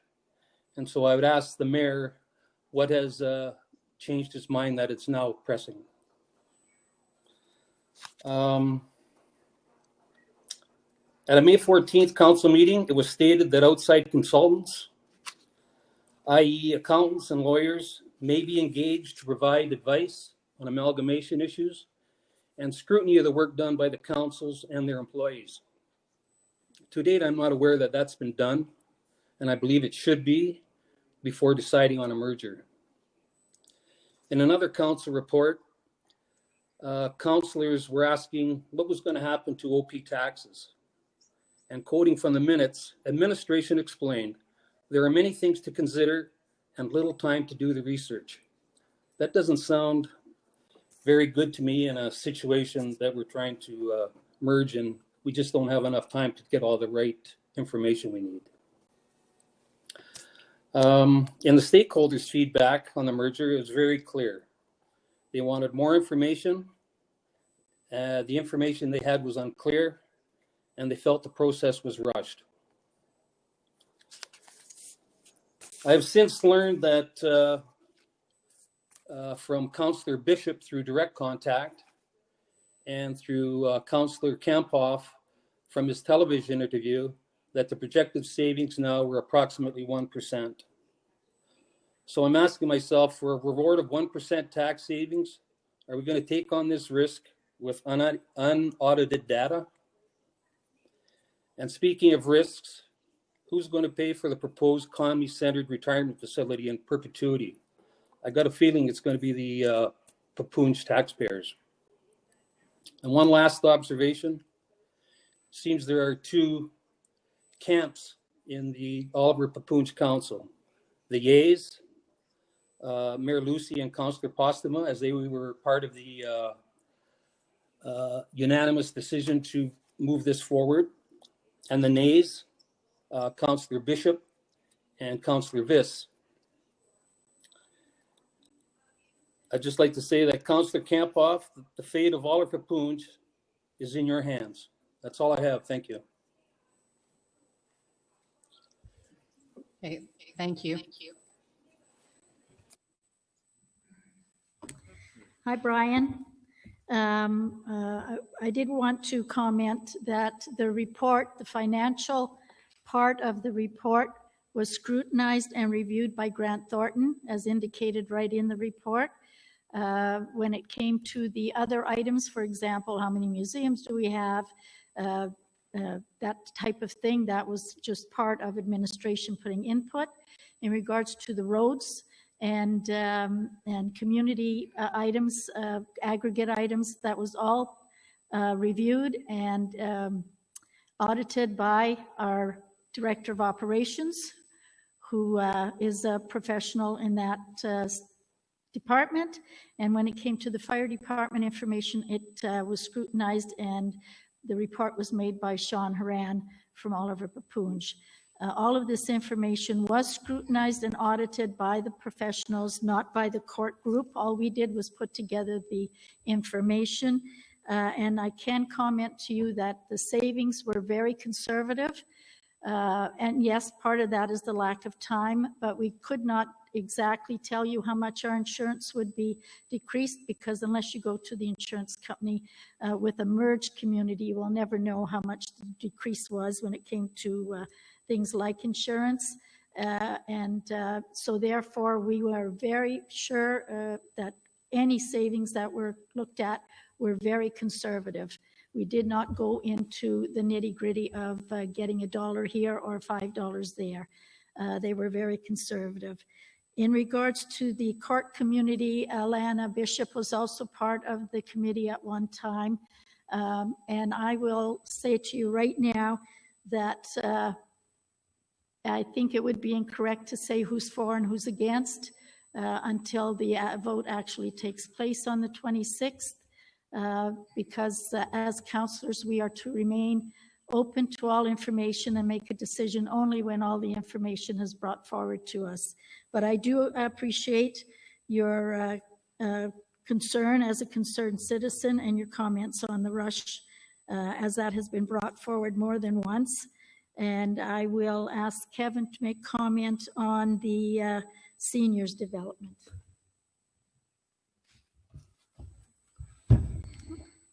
Hi, Brian. Thanks for your comments and your question.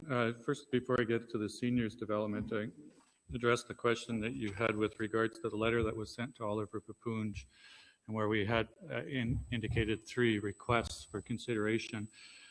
And the comment that I don't have the letter in front of me, so I'm taking you at your word that that the merger discussion wasn't a priority for us at that time. And that's true. I said the letter was initially sent to ask Oliver Paipoonge for interim help with regards to the staffing issue that we were faced with in the outbreak of COVID. The comment that it wasn't a priority was to emphasize upon the council that we needed the immediate help to sustain our operations until such time that we could address the staffing issues that we were faced with. So that's why that statement would have been made in that letter.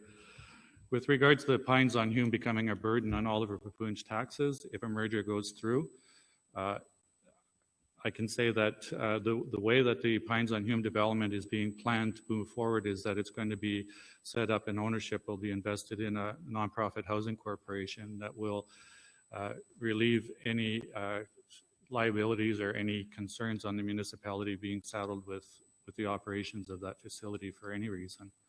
So the reason that the Pines on Hume was looked at to be set up through a nonprofit housing corporation was in order to guarantee that there would be tax revenue coming to the municipality through increased assessment of the project. The project for Conmee is a form of sustainability for our community to increase assessment to offset the increased expenses that we are being faced with every year. So I don't believe that you're, in that setup, there would be no risk to the municipality. And that was important to the Township of Conmee in moving forward because we couldn't assume that risk. Thank you. Councillor Postuma, you've had to comment. Yes, thank you. I just wanted to quickly comment on the last speaker. I just want to make it very clear that I have not made a decision. I really do not appreciate that people are assuming that I've made a decision just because I've been on the corp. I was asked to go on that committee to give the best possible advice and the best possible option for a potential merger. Potential being the operative word. So being on that, you use your experience to present the best possible option for a potential merger, which is then brought to citizens. You also referenced the recorded vote. That recorded vote that you referenced with the names of councillors was incorrect. Recorded votes are public knowledge, and I would encourage anybody who's watching this, you can call our administration, and you can pull up the recorded vote for the first time this was discussed, and you can look at that information. I just want to make it clear that this decision has not been made, and these pleas to other councillors to save Oliver Paipoonge are very, I don't understand where that's coming from.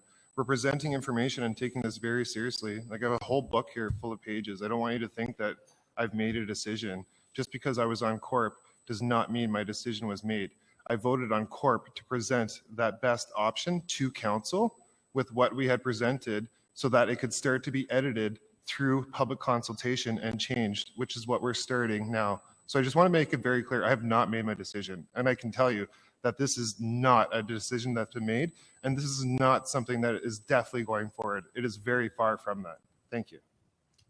Thank you, Brian.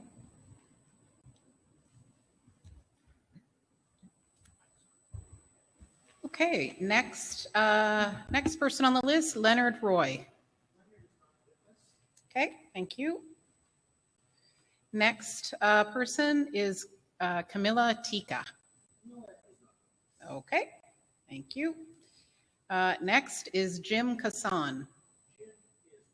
Okay.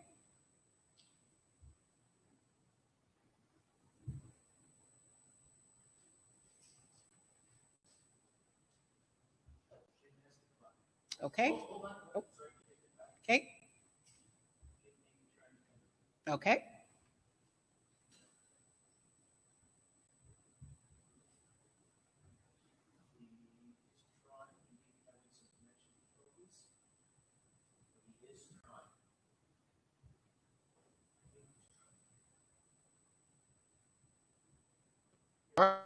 Brian. Hi, Jim. Hello. Hi there. So am I the last one? No, you're not the last one. First to sign up, I thought I'd be the last. No. It's been quite a night for you folks. Most of my comments have been said, have been addressed. I'm not certain of some of the answers, but one of the questions that I have concerns avoiding the possibility of a forced amalgamation in a large urban municipality. Has that in fact been raised? The reason I'm asking that, it has been said other municipalities have been approached with the amalgamation merger concept. Have they been approached after the potential savings potential have been shown, the potential impact on taxation, and the potential threat of a forced merger? That's one question. Again, of course, the standard question, why the rush? The vast majority of this seems to have taken place in camera, and lack of information to the voters is not a good thing.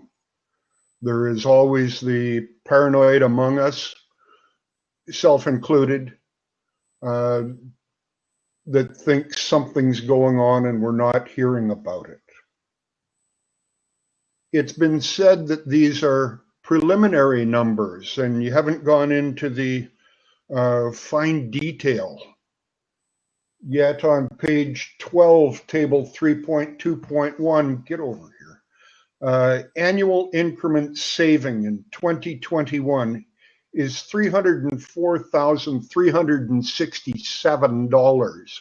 If that's not detailed, I'm not quite certain what you're looking for, maybe the pennies, but I question it.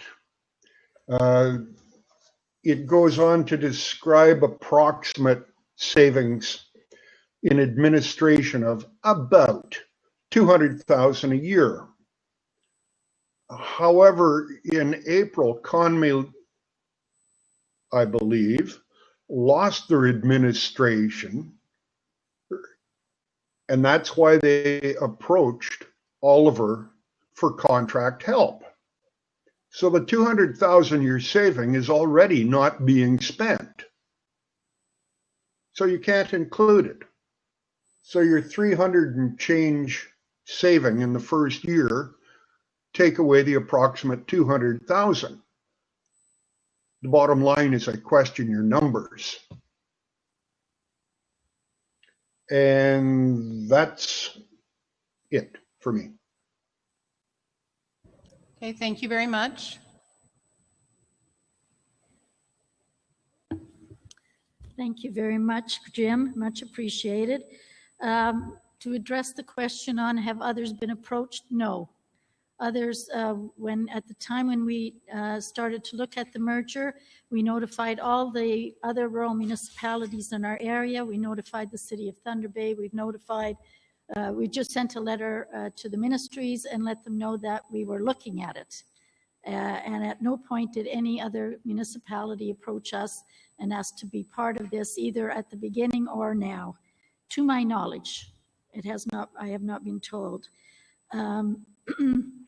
In regarding to avoiding a forced amalgamation with the city, at the present time, if you read the articles in the newspaper and look at the budget, the city of Thunder Bay is having problems.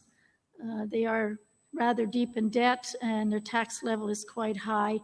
If they wanted to look at the possibility of getting some funds somewhere, all they have to do is look to the west. Oliver Paipoonge is a very, very vibrant community. We have a lot of commercial industrial in our community, and it is a possibility that it may be looked at in the future. It was looked at in the past. Previous to Oliver Paipoonge amalgamating, I was in meetings with the city of Thunder Bay with representatives from all the rural communities, and at that point of time, they were looking at was it feasible to merge with the rural communities, and they decided it wasn't. And that's because all of us were telling them it wasn't feasible. The rush, you're right, Jim. It has been noted that by many residents that they feel that there is a rush. And when you talk in regards to the numbers being, you're questioning the $304,000, that is a conservative saving. We did not go into every little item such as insurance or licenses to see exactly how much we would save. We went with very conservative numbers. The savings will most likely be more, and I will let Mayor Holland discuss or talk with you about their budget and the $200,000 projected savings in regards to staffing. Thanks, Jim, for your question. With regards to your question that you say that we're contracting services from Oliver Paipoonge, so that number is not a true reflection. We do have in our 2020 budget, which was used to determine the cost savings moving forward, we do have a figure in our budget, 2020 budget for administration services that would not be applicable moving forward. So it is in the budget document, that expense, and that's the expense that was used for determining what the savings would be with regards to administration costs. So with the issue about forced amalgamations, you know, I know there's a lot of concern that this is just conjecture and people are saying we're just saying this to support taking a particular action. Part of our job as municipal leaders is that we meet quite regularly with different ministers and ministries. And in those conversations and discussions, you get a flair or a flavor as to what could possibly be coming. A lot of times they're just putting it out there to get feedback, to see what type of direction they want to take. Other times it can be construed as, maybe a little bit of a heads up of what may be coming. That's a challenge we have in trying to decipher that information that we do get from the ministers and the ministry. Earlier this year, I was appointed by the Solicitor General to a police arbitration commission. I was appointed because I'm the Zone 1 Director for the Ontario Association of Police Service Boards, which represent, Zone 1 is basically Northwestern Ontario. And in that appointment, the Solicitor General raised with me the discussion.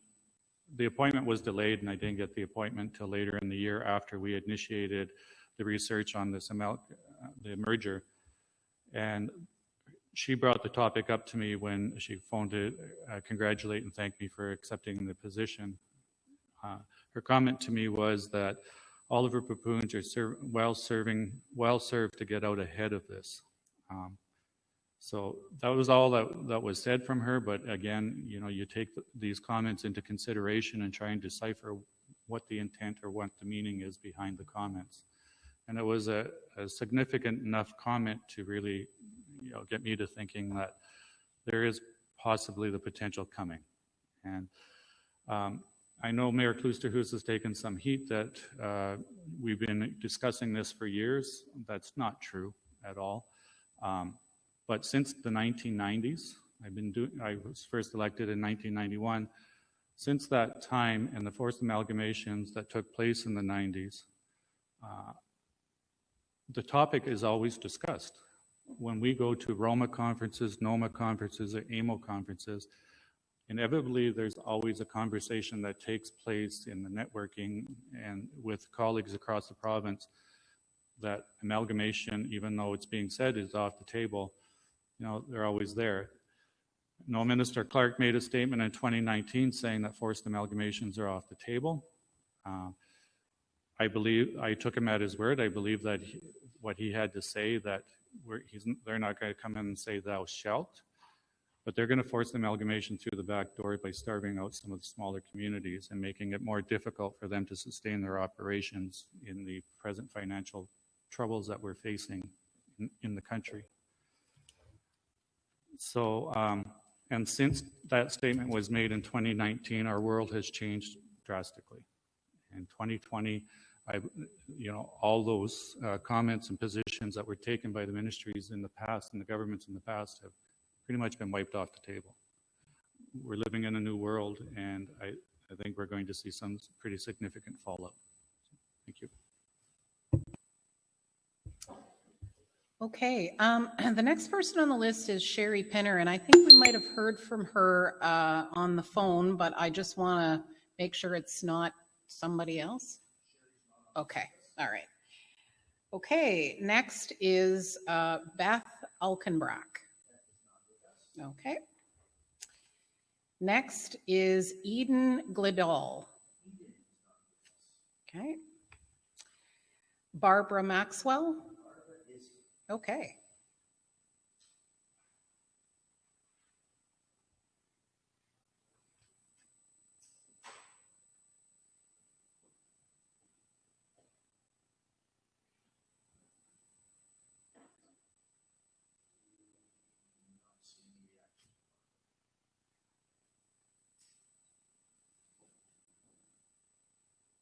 Okay. Next on the list is Rick Potter.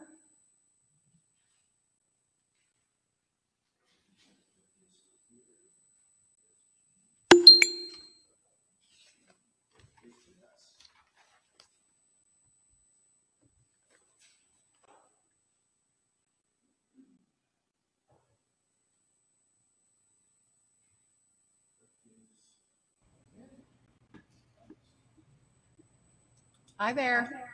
Hi there. Can you hear me? Sure can. All right. Well, thanks for the last 4 hours of entertainment. First of all, I'd like to address what seems to be the basis of the discussion tonight. There seems to be an assumption that the merger report as presented is accurate and complete. I believe it fails on both counts. It is biased, as you've heard from many, It is subjective and an opinion is accepted as fact. Nothing close to a business case with the exception of the factual information on the budgets. The cost was not $25,000. What about the cost of additional staff from Oliver Paipoonge, backfill requirements, work that wasn't done, the amount of legal opinion? It goes on and on and on. The cost is thousands, perhaps tens of thousands of dollars more.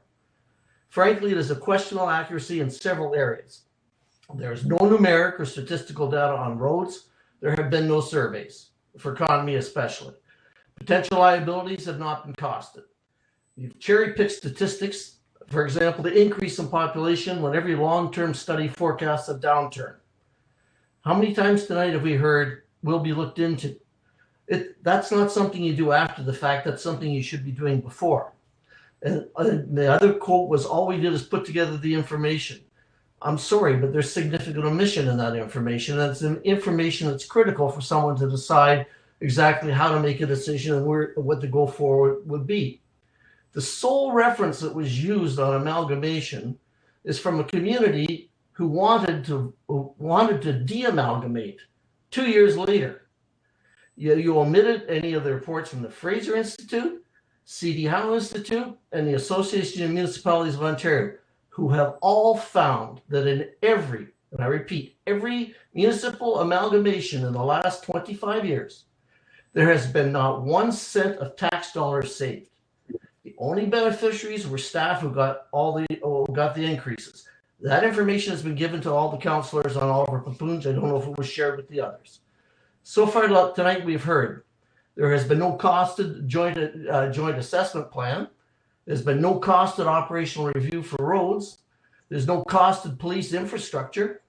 And what we have heard tonight, and this really is disheartening, is a tremendous amount of fear-mongering on the part of both mayors on forced amalgamation. All you can do is deal with the facts that you have us today. The government of Ontario, in October 2019, stated they would not force a merger.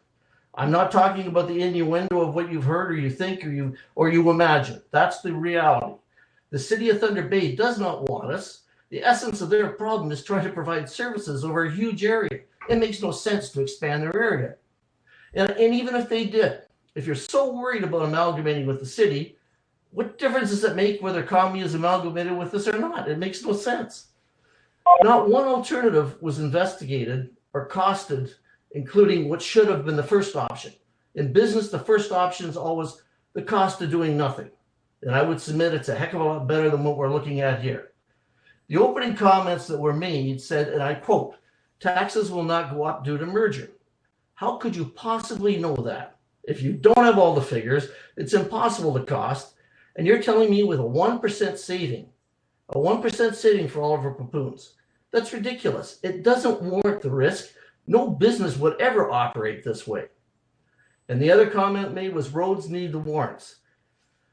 Well, again, that goes back to the lack of factual detail. Several roads in Conmee have 2 to 13 times the traffic of Oliver Paipoonge roads that were chip sealed. Okay, you say, fine, it's up to the future committees to decide. Fair enough point.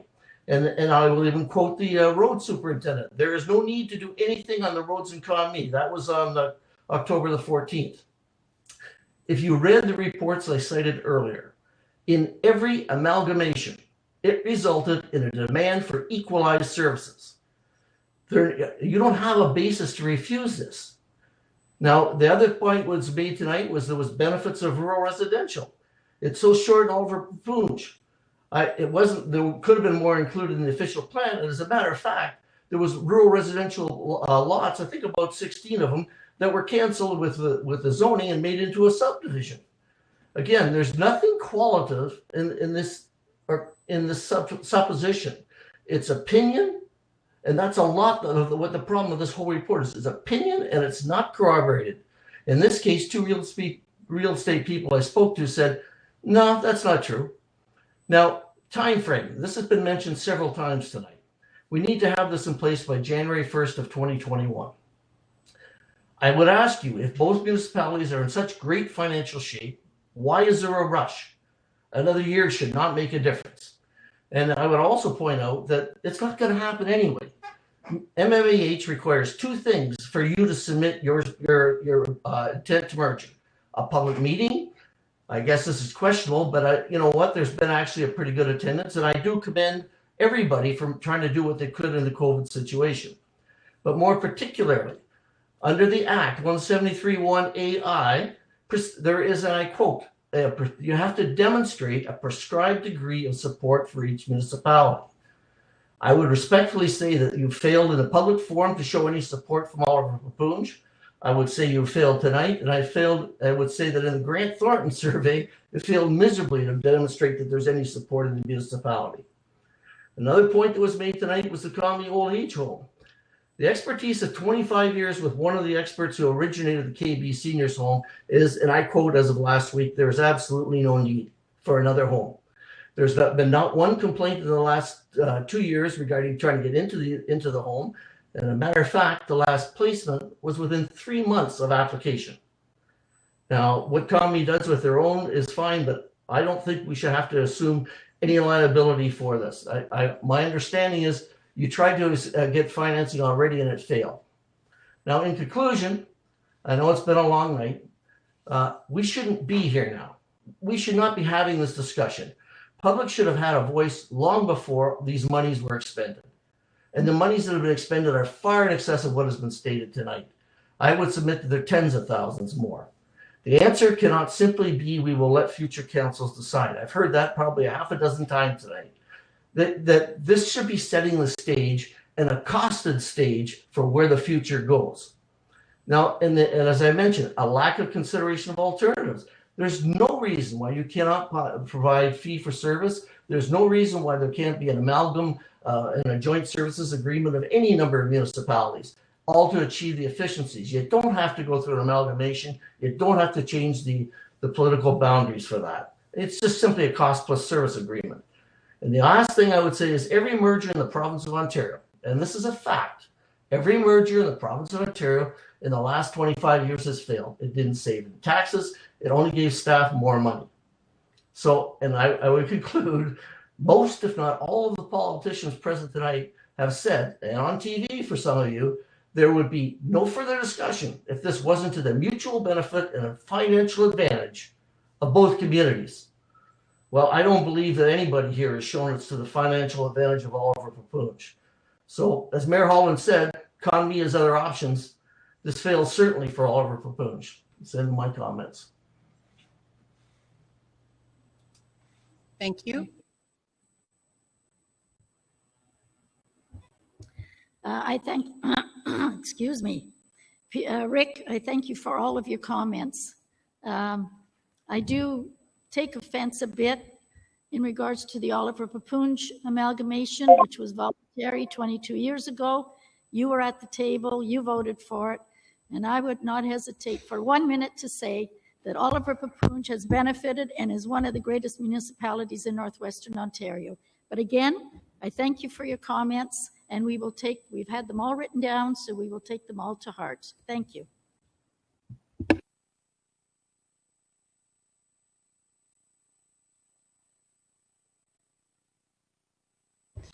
Okay, next on our list is Patrick Hayner. Okay.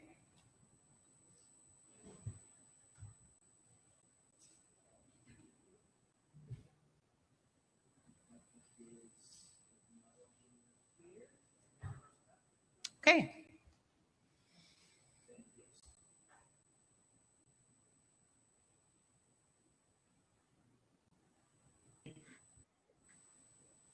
Hi, Patrick.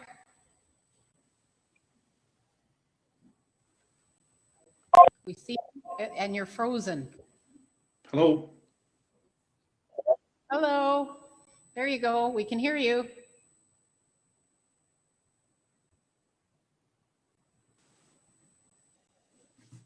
Go ahead.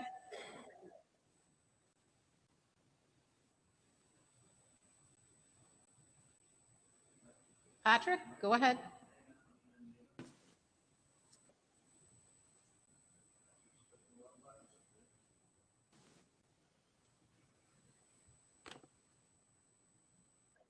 Hi, Patrick. Can you hear us? Hi. Go ahead.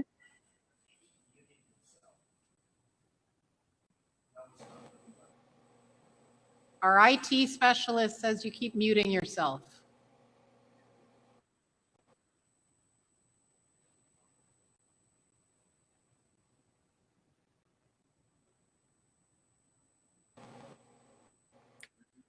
Okay, go ahead, Patrick. Yeah, go ahead. I can't believe this.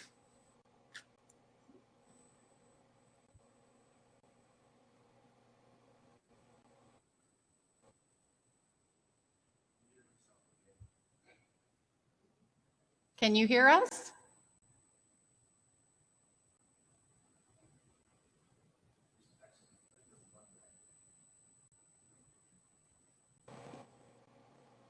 Can we try Patrick again? Okay, Patrick, go ahead. Hi, Patrick, you've got the floor.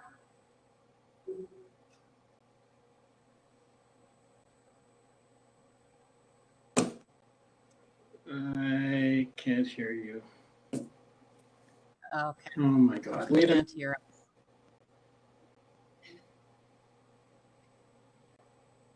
Yeah, we can hear him fine. He can't. You can't message him at all, I guess, eh? Okay, wait. I cannot believe this. Okay.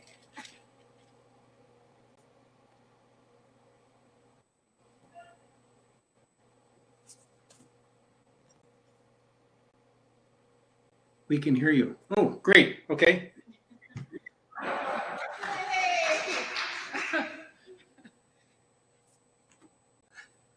Well, I'll just ramble on then. Oliver Paipoonge Council has done a horrible job of notifying the taxpayers in regards to this item. And nobody tonight has talked about the $1.2 million debt that Conmee is bringing to Oliver Paipoonge. There might be a fictitious number of $300,000 saving, but there's a $1.2 million debt that's coming with them. You want to talk about policing? $1.1 million is spent by Oliver Paipoonge on Thunder Bay Police, and Conmee is spending $96,000 on OPP. That doesn't even cover a constable's wages in a car.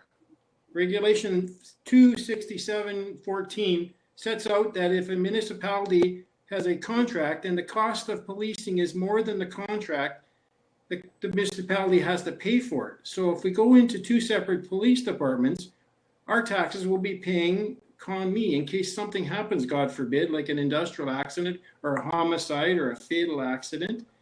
And nobody has taken anything like that into account. Grant Thorne should have spotted that right away, that it would cost extra for Ontario Provincial Police. But I kind of think it's a done deal by listening to the mayors tonight. And nobody really seems to care about the history of Oliver Paipoonge, and that everybody in the Oliver Paipoonge side is going to have to change their ownerships and licenses and health cards if they have Oliver Paipoonge on it because of this fictitious name of Riverview. But I'm glad I signed up for tomorrow night's meeting because this is horrible, me sitting here for all this time, and now the internet is so poor, I can't even hear you or properly in a meeting. So I thank you for the time, and I guess I'll just hang up. Thank you.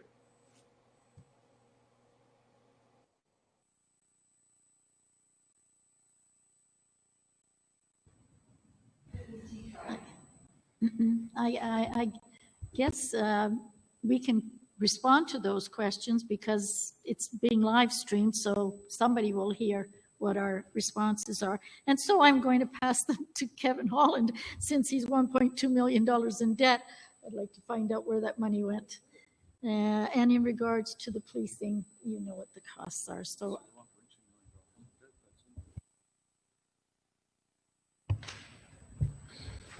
Patrick, I don't know if you're still streaming and you can hear this, but thanks for your question.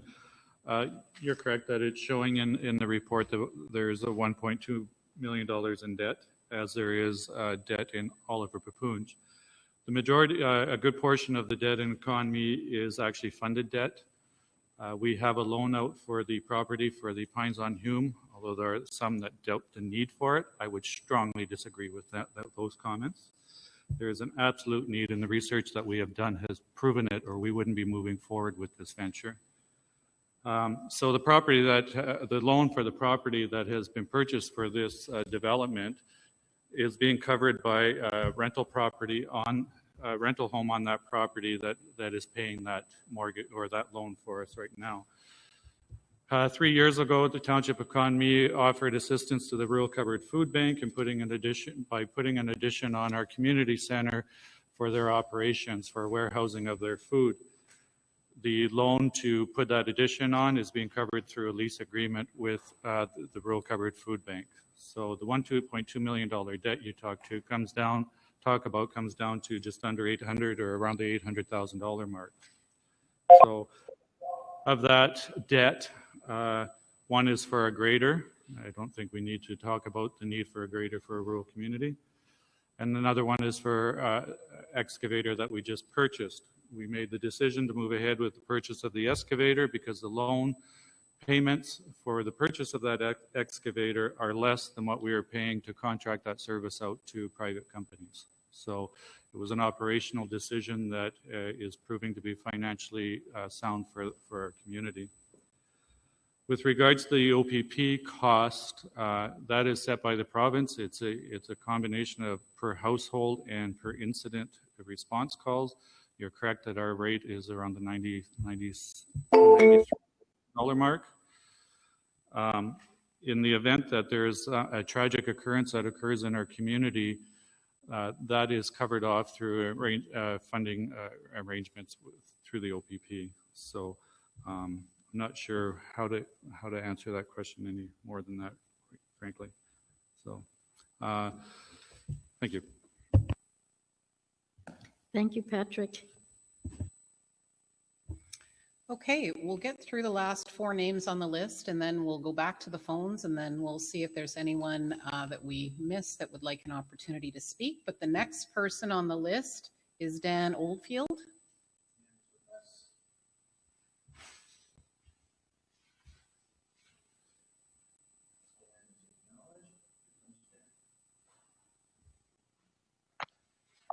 Hi, Dan.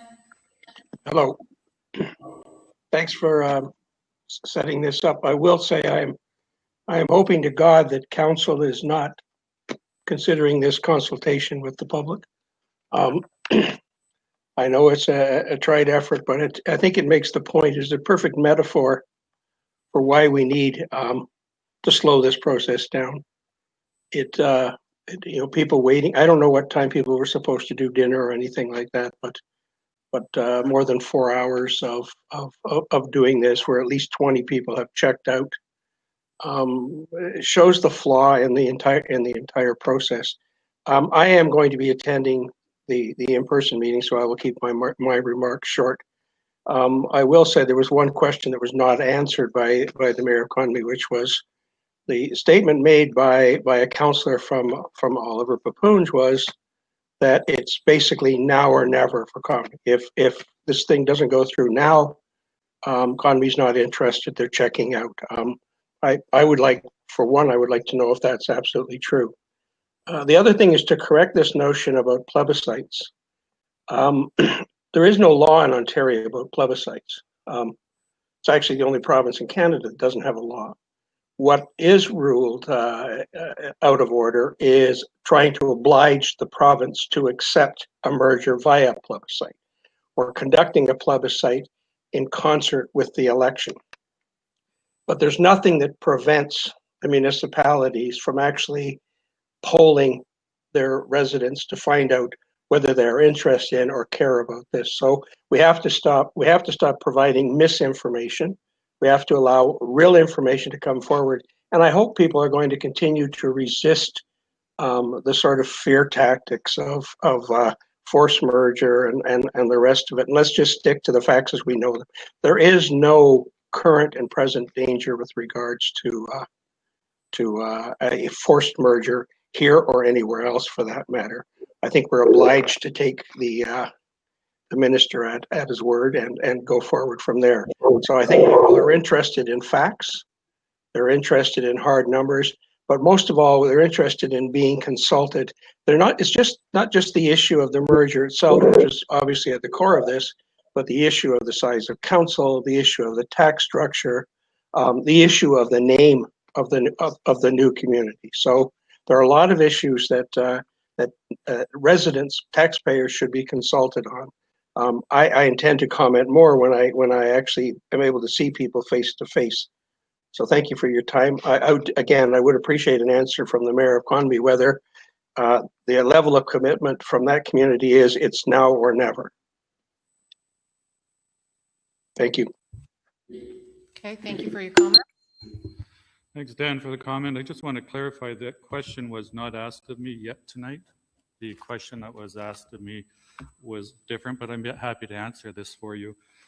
In our discussions at the Cork table, there was the suggestion or the discussion that took place that based on Councillor Bishop's motion to the council to consider not doing this for 2 years, I conveyed at the Cork table that could become problematic for Conmee because we'd be required, we're going to have to look at putting the staff in place for the 2 years, and that the information contained in this report may not be relevant, in another 2 years, and it would require us to do another further study. Not opposed to doing that if that's the wishes of moving it for 2 years, but for the comment was more based around the idea that this is the optimum time for us to be looking at doing this for the reasons I stated earlier, that we don't have any severance that we need to pay right now. It would be difficult for Conmee to attract the level of staff that we require to run our community if there's a threat of a merger that's going to take place in 2 years. We'd have a hard time getting qualified people to want to consider serving our community for potentially just 2 years. So the comments were around that. I in no way will speak on behalf of my council with regards to what their position is moving forward with regards to your phrase of now or never. That will be discussed at our council table if that's an option that we're presented with. But my comments were more directed around creates problems and challenges for Conmee in moving forward to be looking at this again in 2 years.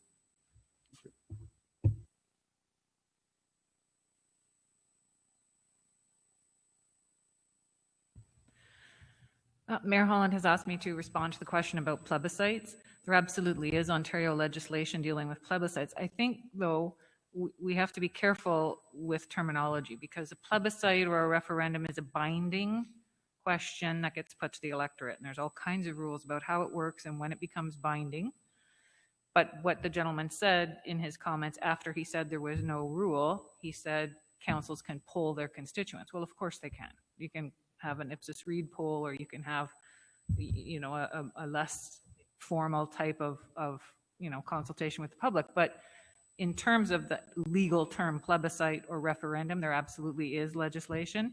And if the provincial government says it is a matter of provincial interest, they will not let a municipality have that plebiscite because then you get a binding answer that the province might not like. So those are part of the rules for it. But it's when you use those words, they're very specific legal terms and they have consequences. So I hope that helps clarify that. And again, Dan, thank you for calling and for staying up this long and sitting through all of this last 4 hours. I do again want to comment on the name. It's not set in stone. It will be going to the if there's a merger, it would be going to the Council of 2021, and they would have the option of going to the public either for some ideas or having a vote on a name. So that had only to be put in the report because the province demands that part of a merger request has a name for the new municipality. Thank you very much for commenting this evening. Okay, the next person is Barbara Saxberg. Okay, thank you. The next person on our list is Carrie Reed. I think she's an employee, but if she, okay. Okay, perfect. And the last person on this list is Eloise Roger. Okay.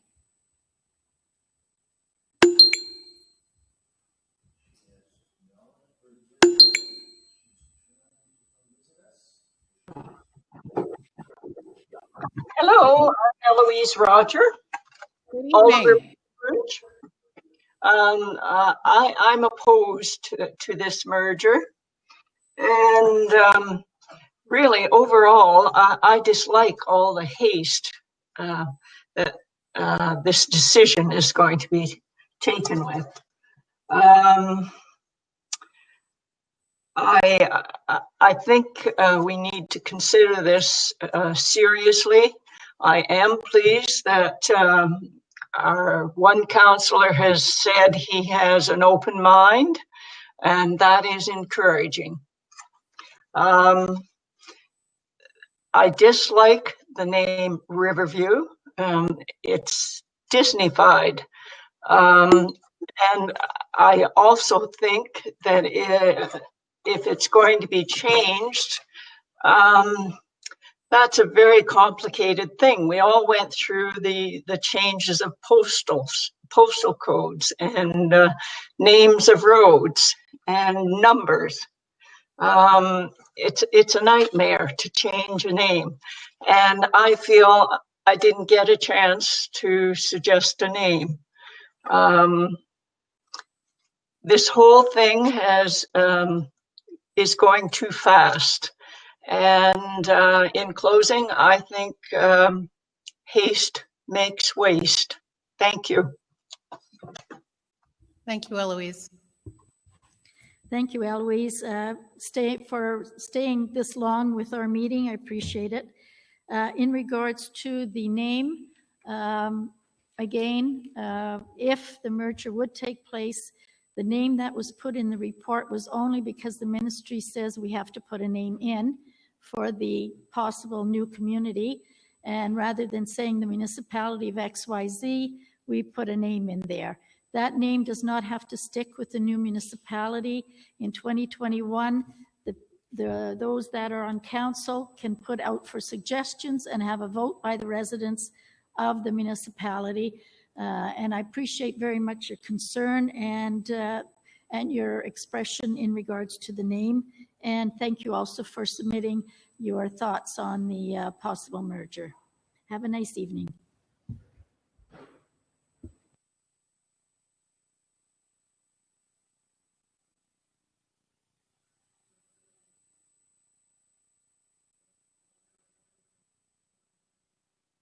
Okay, further to that, I've been reminded by one of my councillors that we did not respond to the fact that we would have to change our addresses on our licenses, etc. if we had a merger. That's not true. Whatever your address is today, be it Roslyn, Murillo, Kekabeka, or Slate River, or Conmee, I believe they're Kekabeka as well, that will not change. It will remain the same, no matter what municipality you live in. Okay, thank you. Okay, thank you. So we've reached the end of our pre-registered list. We're going to go to see if there's any further questions on the phone. And if there is anyone on the internet that has not already had a chance to speak, please raise your hand so that Chris from Maverick knows that you want to say something. If you have already spoken, please do not raise your hand. It's one round per person, so we're going to go to the phones first and see if there's anyone that has a question on the phones. And again, please mute your phone if you don't have a question.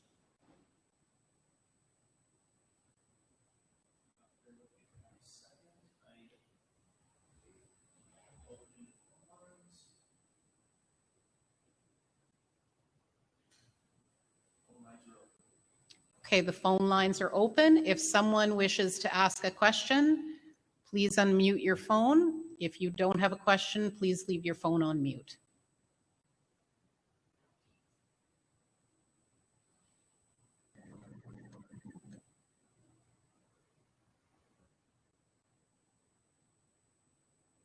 Okay, hearing nothing, we're going to close the phone lines, mute them.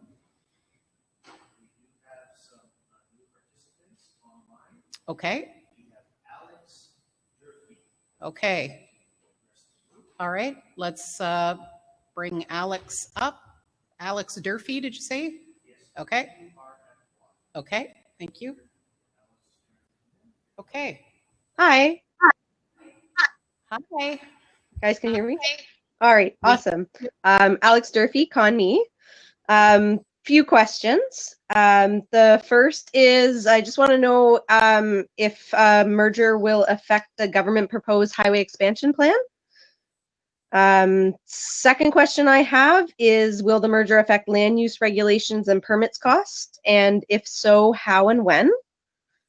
And third, I just wanted to say I'm a little bit concerned about a couple of the comments made by both of the mayors actually regarding the increase in rural residential land use. Will this merger actually encourage the conversion of Crown land to private residential? Because I certainly don't want to live in the suburb of Riverview. Okay, thank you for your question.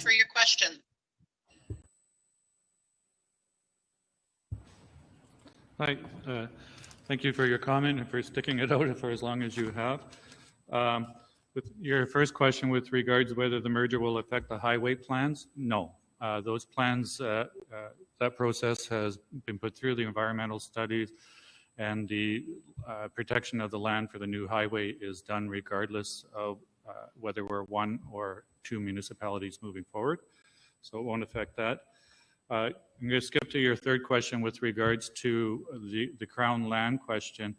This merger will not result in the government freeing up Crown land. That will continue to be advocacy on behalf of the municipalities, whether we're one or two moving forward, in order to address, like as I said earlier, the ability to develop some of the land on our open and maintained roads to help pay for the costs of our communities.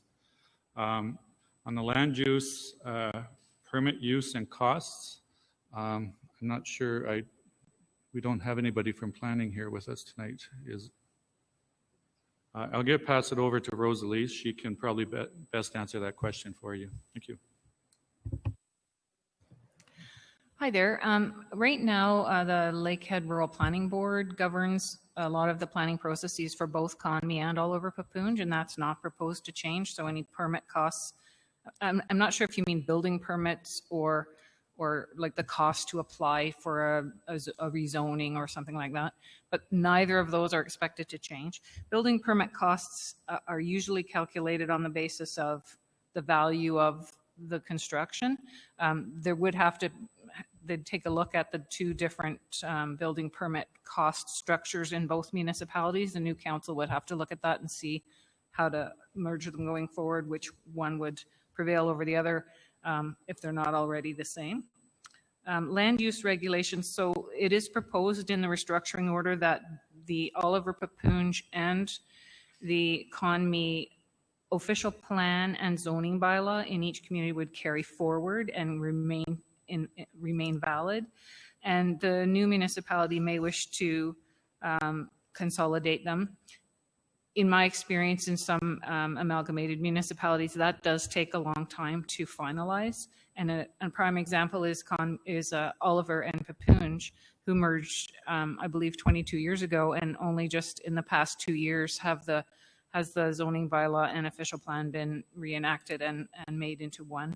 Up until then, they used both the official plan from Oliver and the official plan from Paipoonge. So that is what would happen in the immediate future. Both municipalities would continue on with what they have. Oliver Paipoonge has recently undergone a lot of work to redo its zoning bylaw and official plan, as I just mentioned. Conmees are older and haven't been reviewed. Prior to the COVID starting, Conmee had engaged a consultant to do that work, to review the official plan and zoning bylaw in Conmee. And with COVID and the challenges of public meetings, et cetera, then it slowed down. the land use consultant contacted us fairly recently and said, hey, we're ready to go now. Can we go ahead? And we asked them if they would put it on hold pending the results of these discussions. So if there is an amalgamation or a vote in favor of merger, then the new municipality can either engage that consultant, a different consultant, or try and undertake most of the work in-house. I think personally that it could be done in-house with Oliver Paipoonge's staff, but of course workload may not allow for that. And if it was done in-house, it might need a consultant to review it in the end. But at this time, the restructuring, the minister is being asked, if this merger is approved, to maintain the existing planning rules in each of the two municipalities. Thanks, Rosalie. Do we have any additional?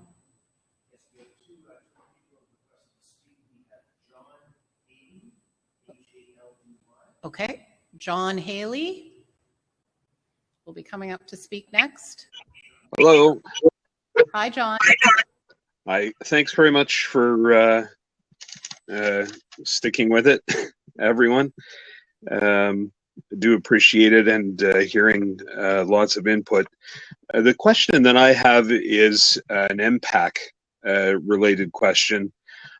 I'm curious if there's been any consultation or input, consultation with or input from MPAC with respect to a new, larger municipality and how that may stand to affect property values or assessments moving forward.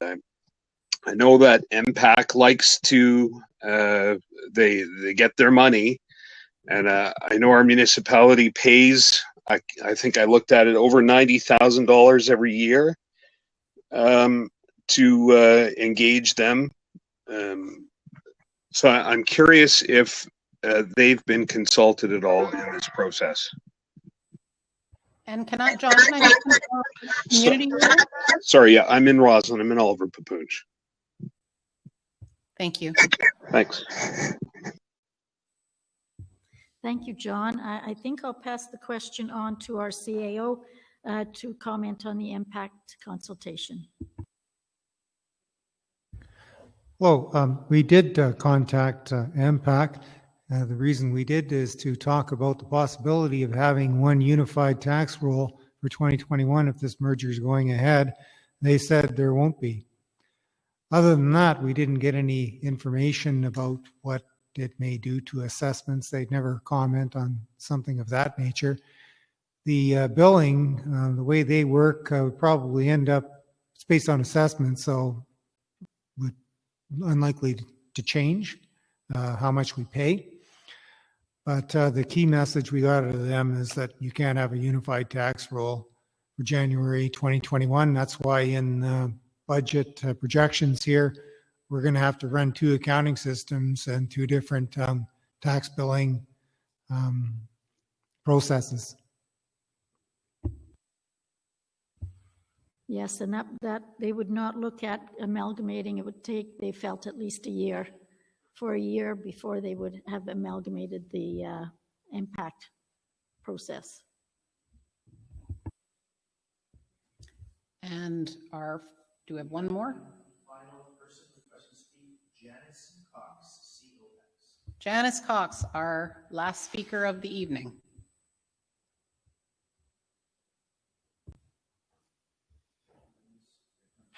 Okay.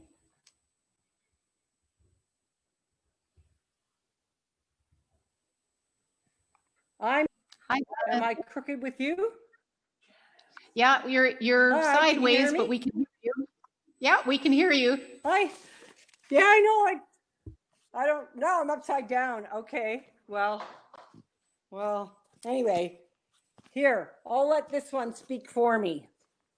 Okay, so thank you very much for this session tonight. I was a little bit worried when my name didn't come up, so I'm glad the raised hand worked.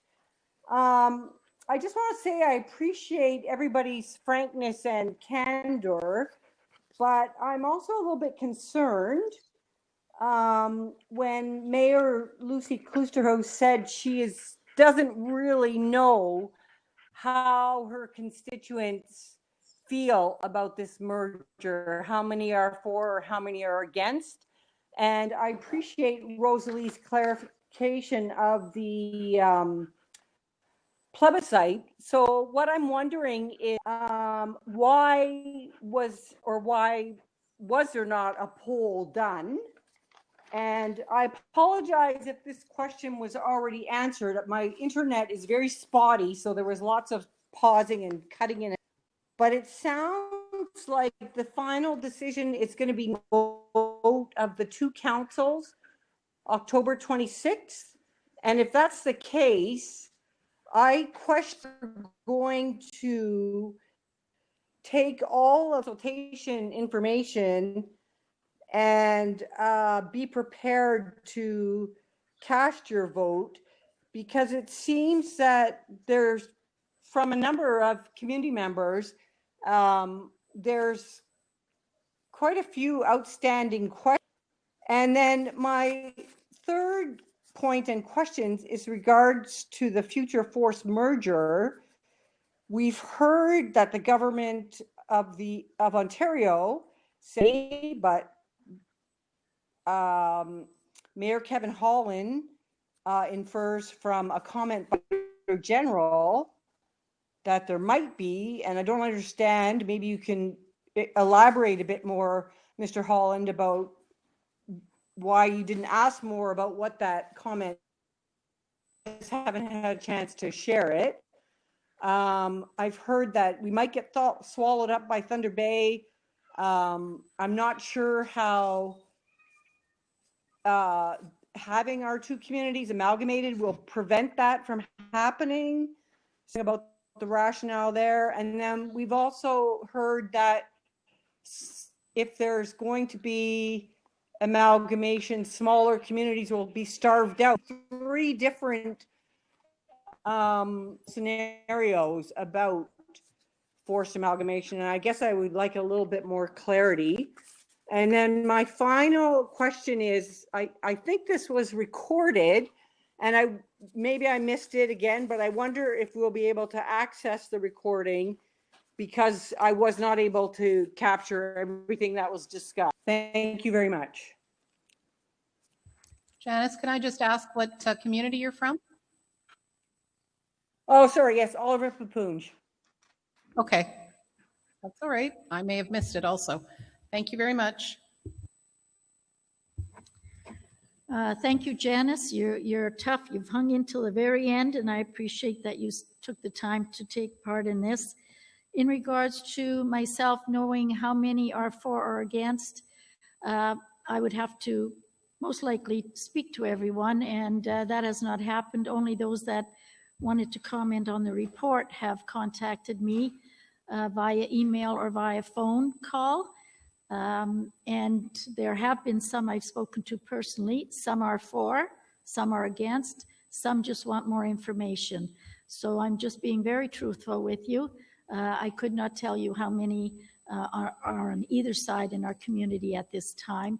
And probably in a few months, I wouldn't be able to tell you that either. So I think that what the council or what the committee was thinking of is that it would be best when everybody had an opportunity to look at the report before we tried to get a decision from the residents. And I certainly hope you had the opportunity to look at the report and read it. In regards to forced merger, yes, that's just a possibility. I totally agree with you. It's something that as politicians, we look at all angles.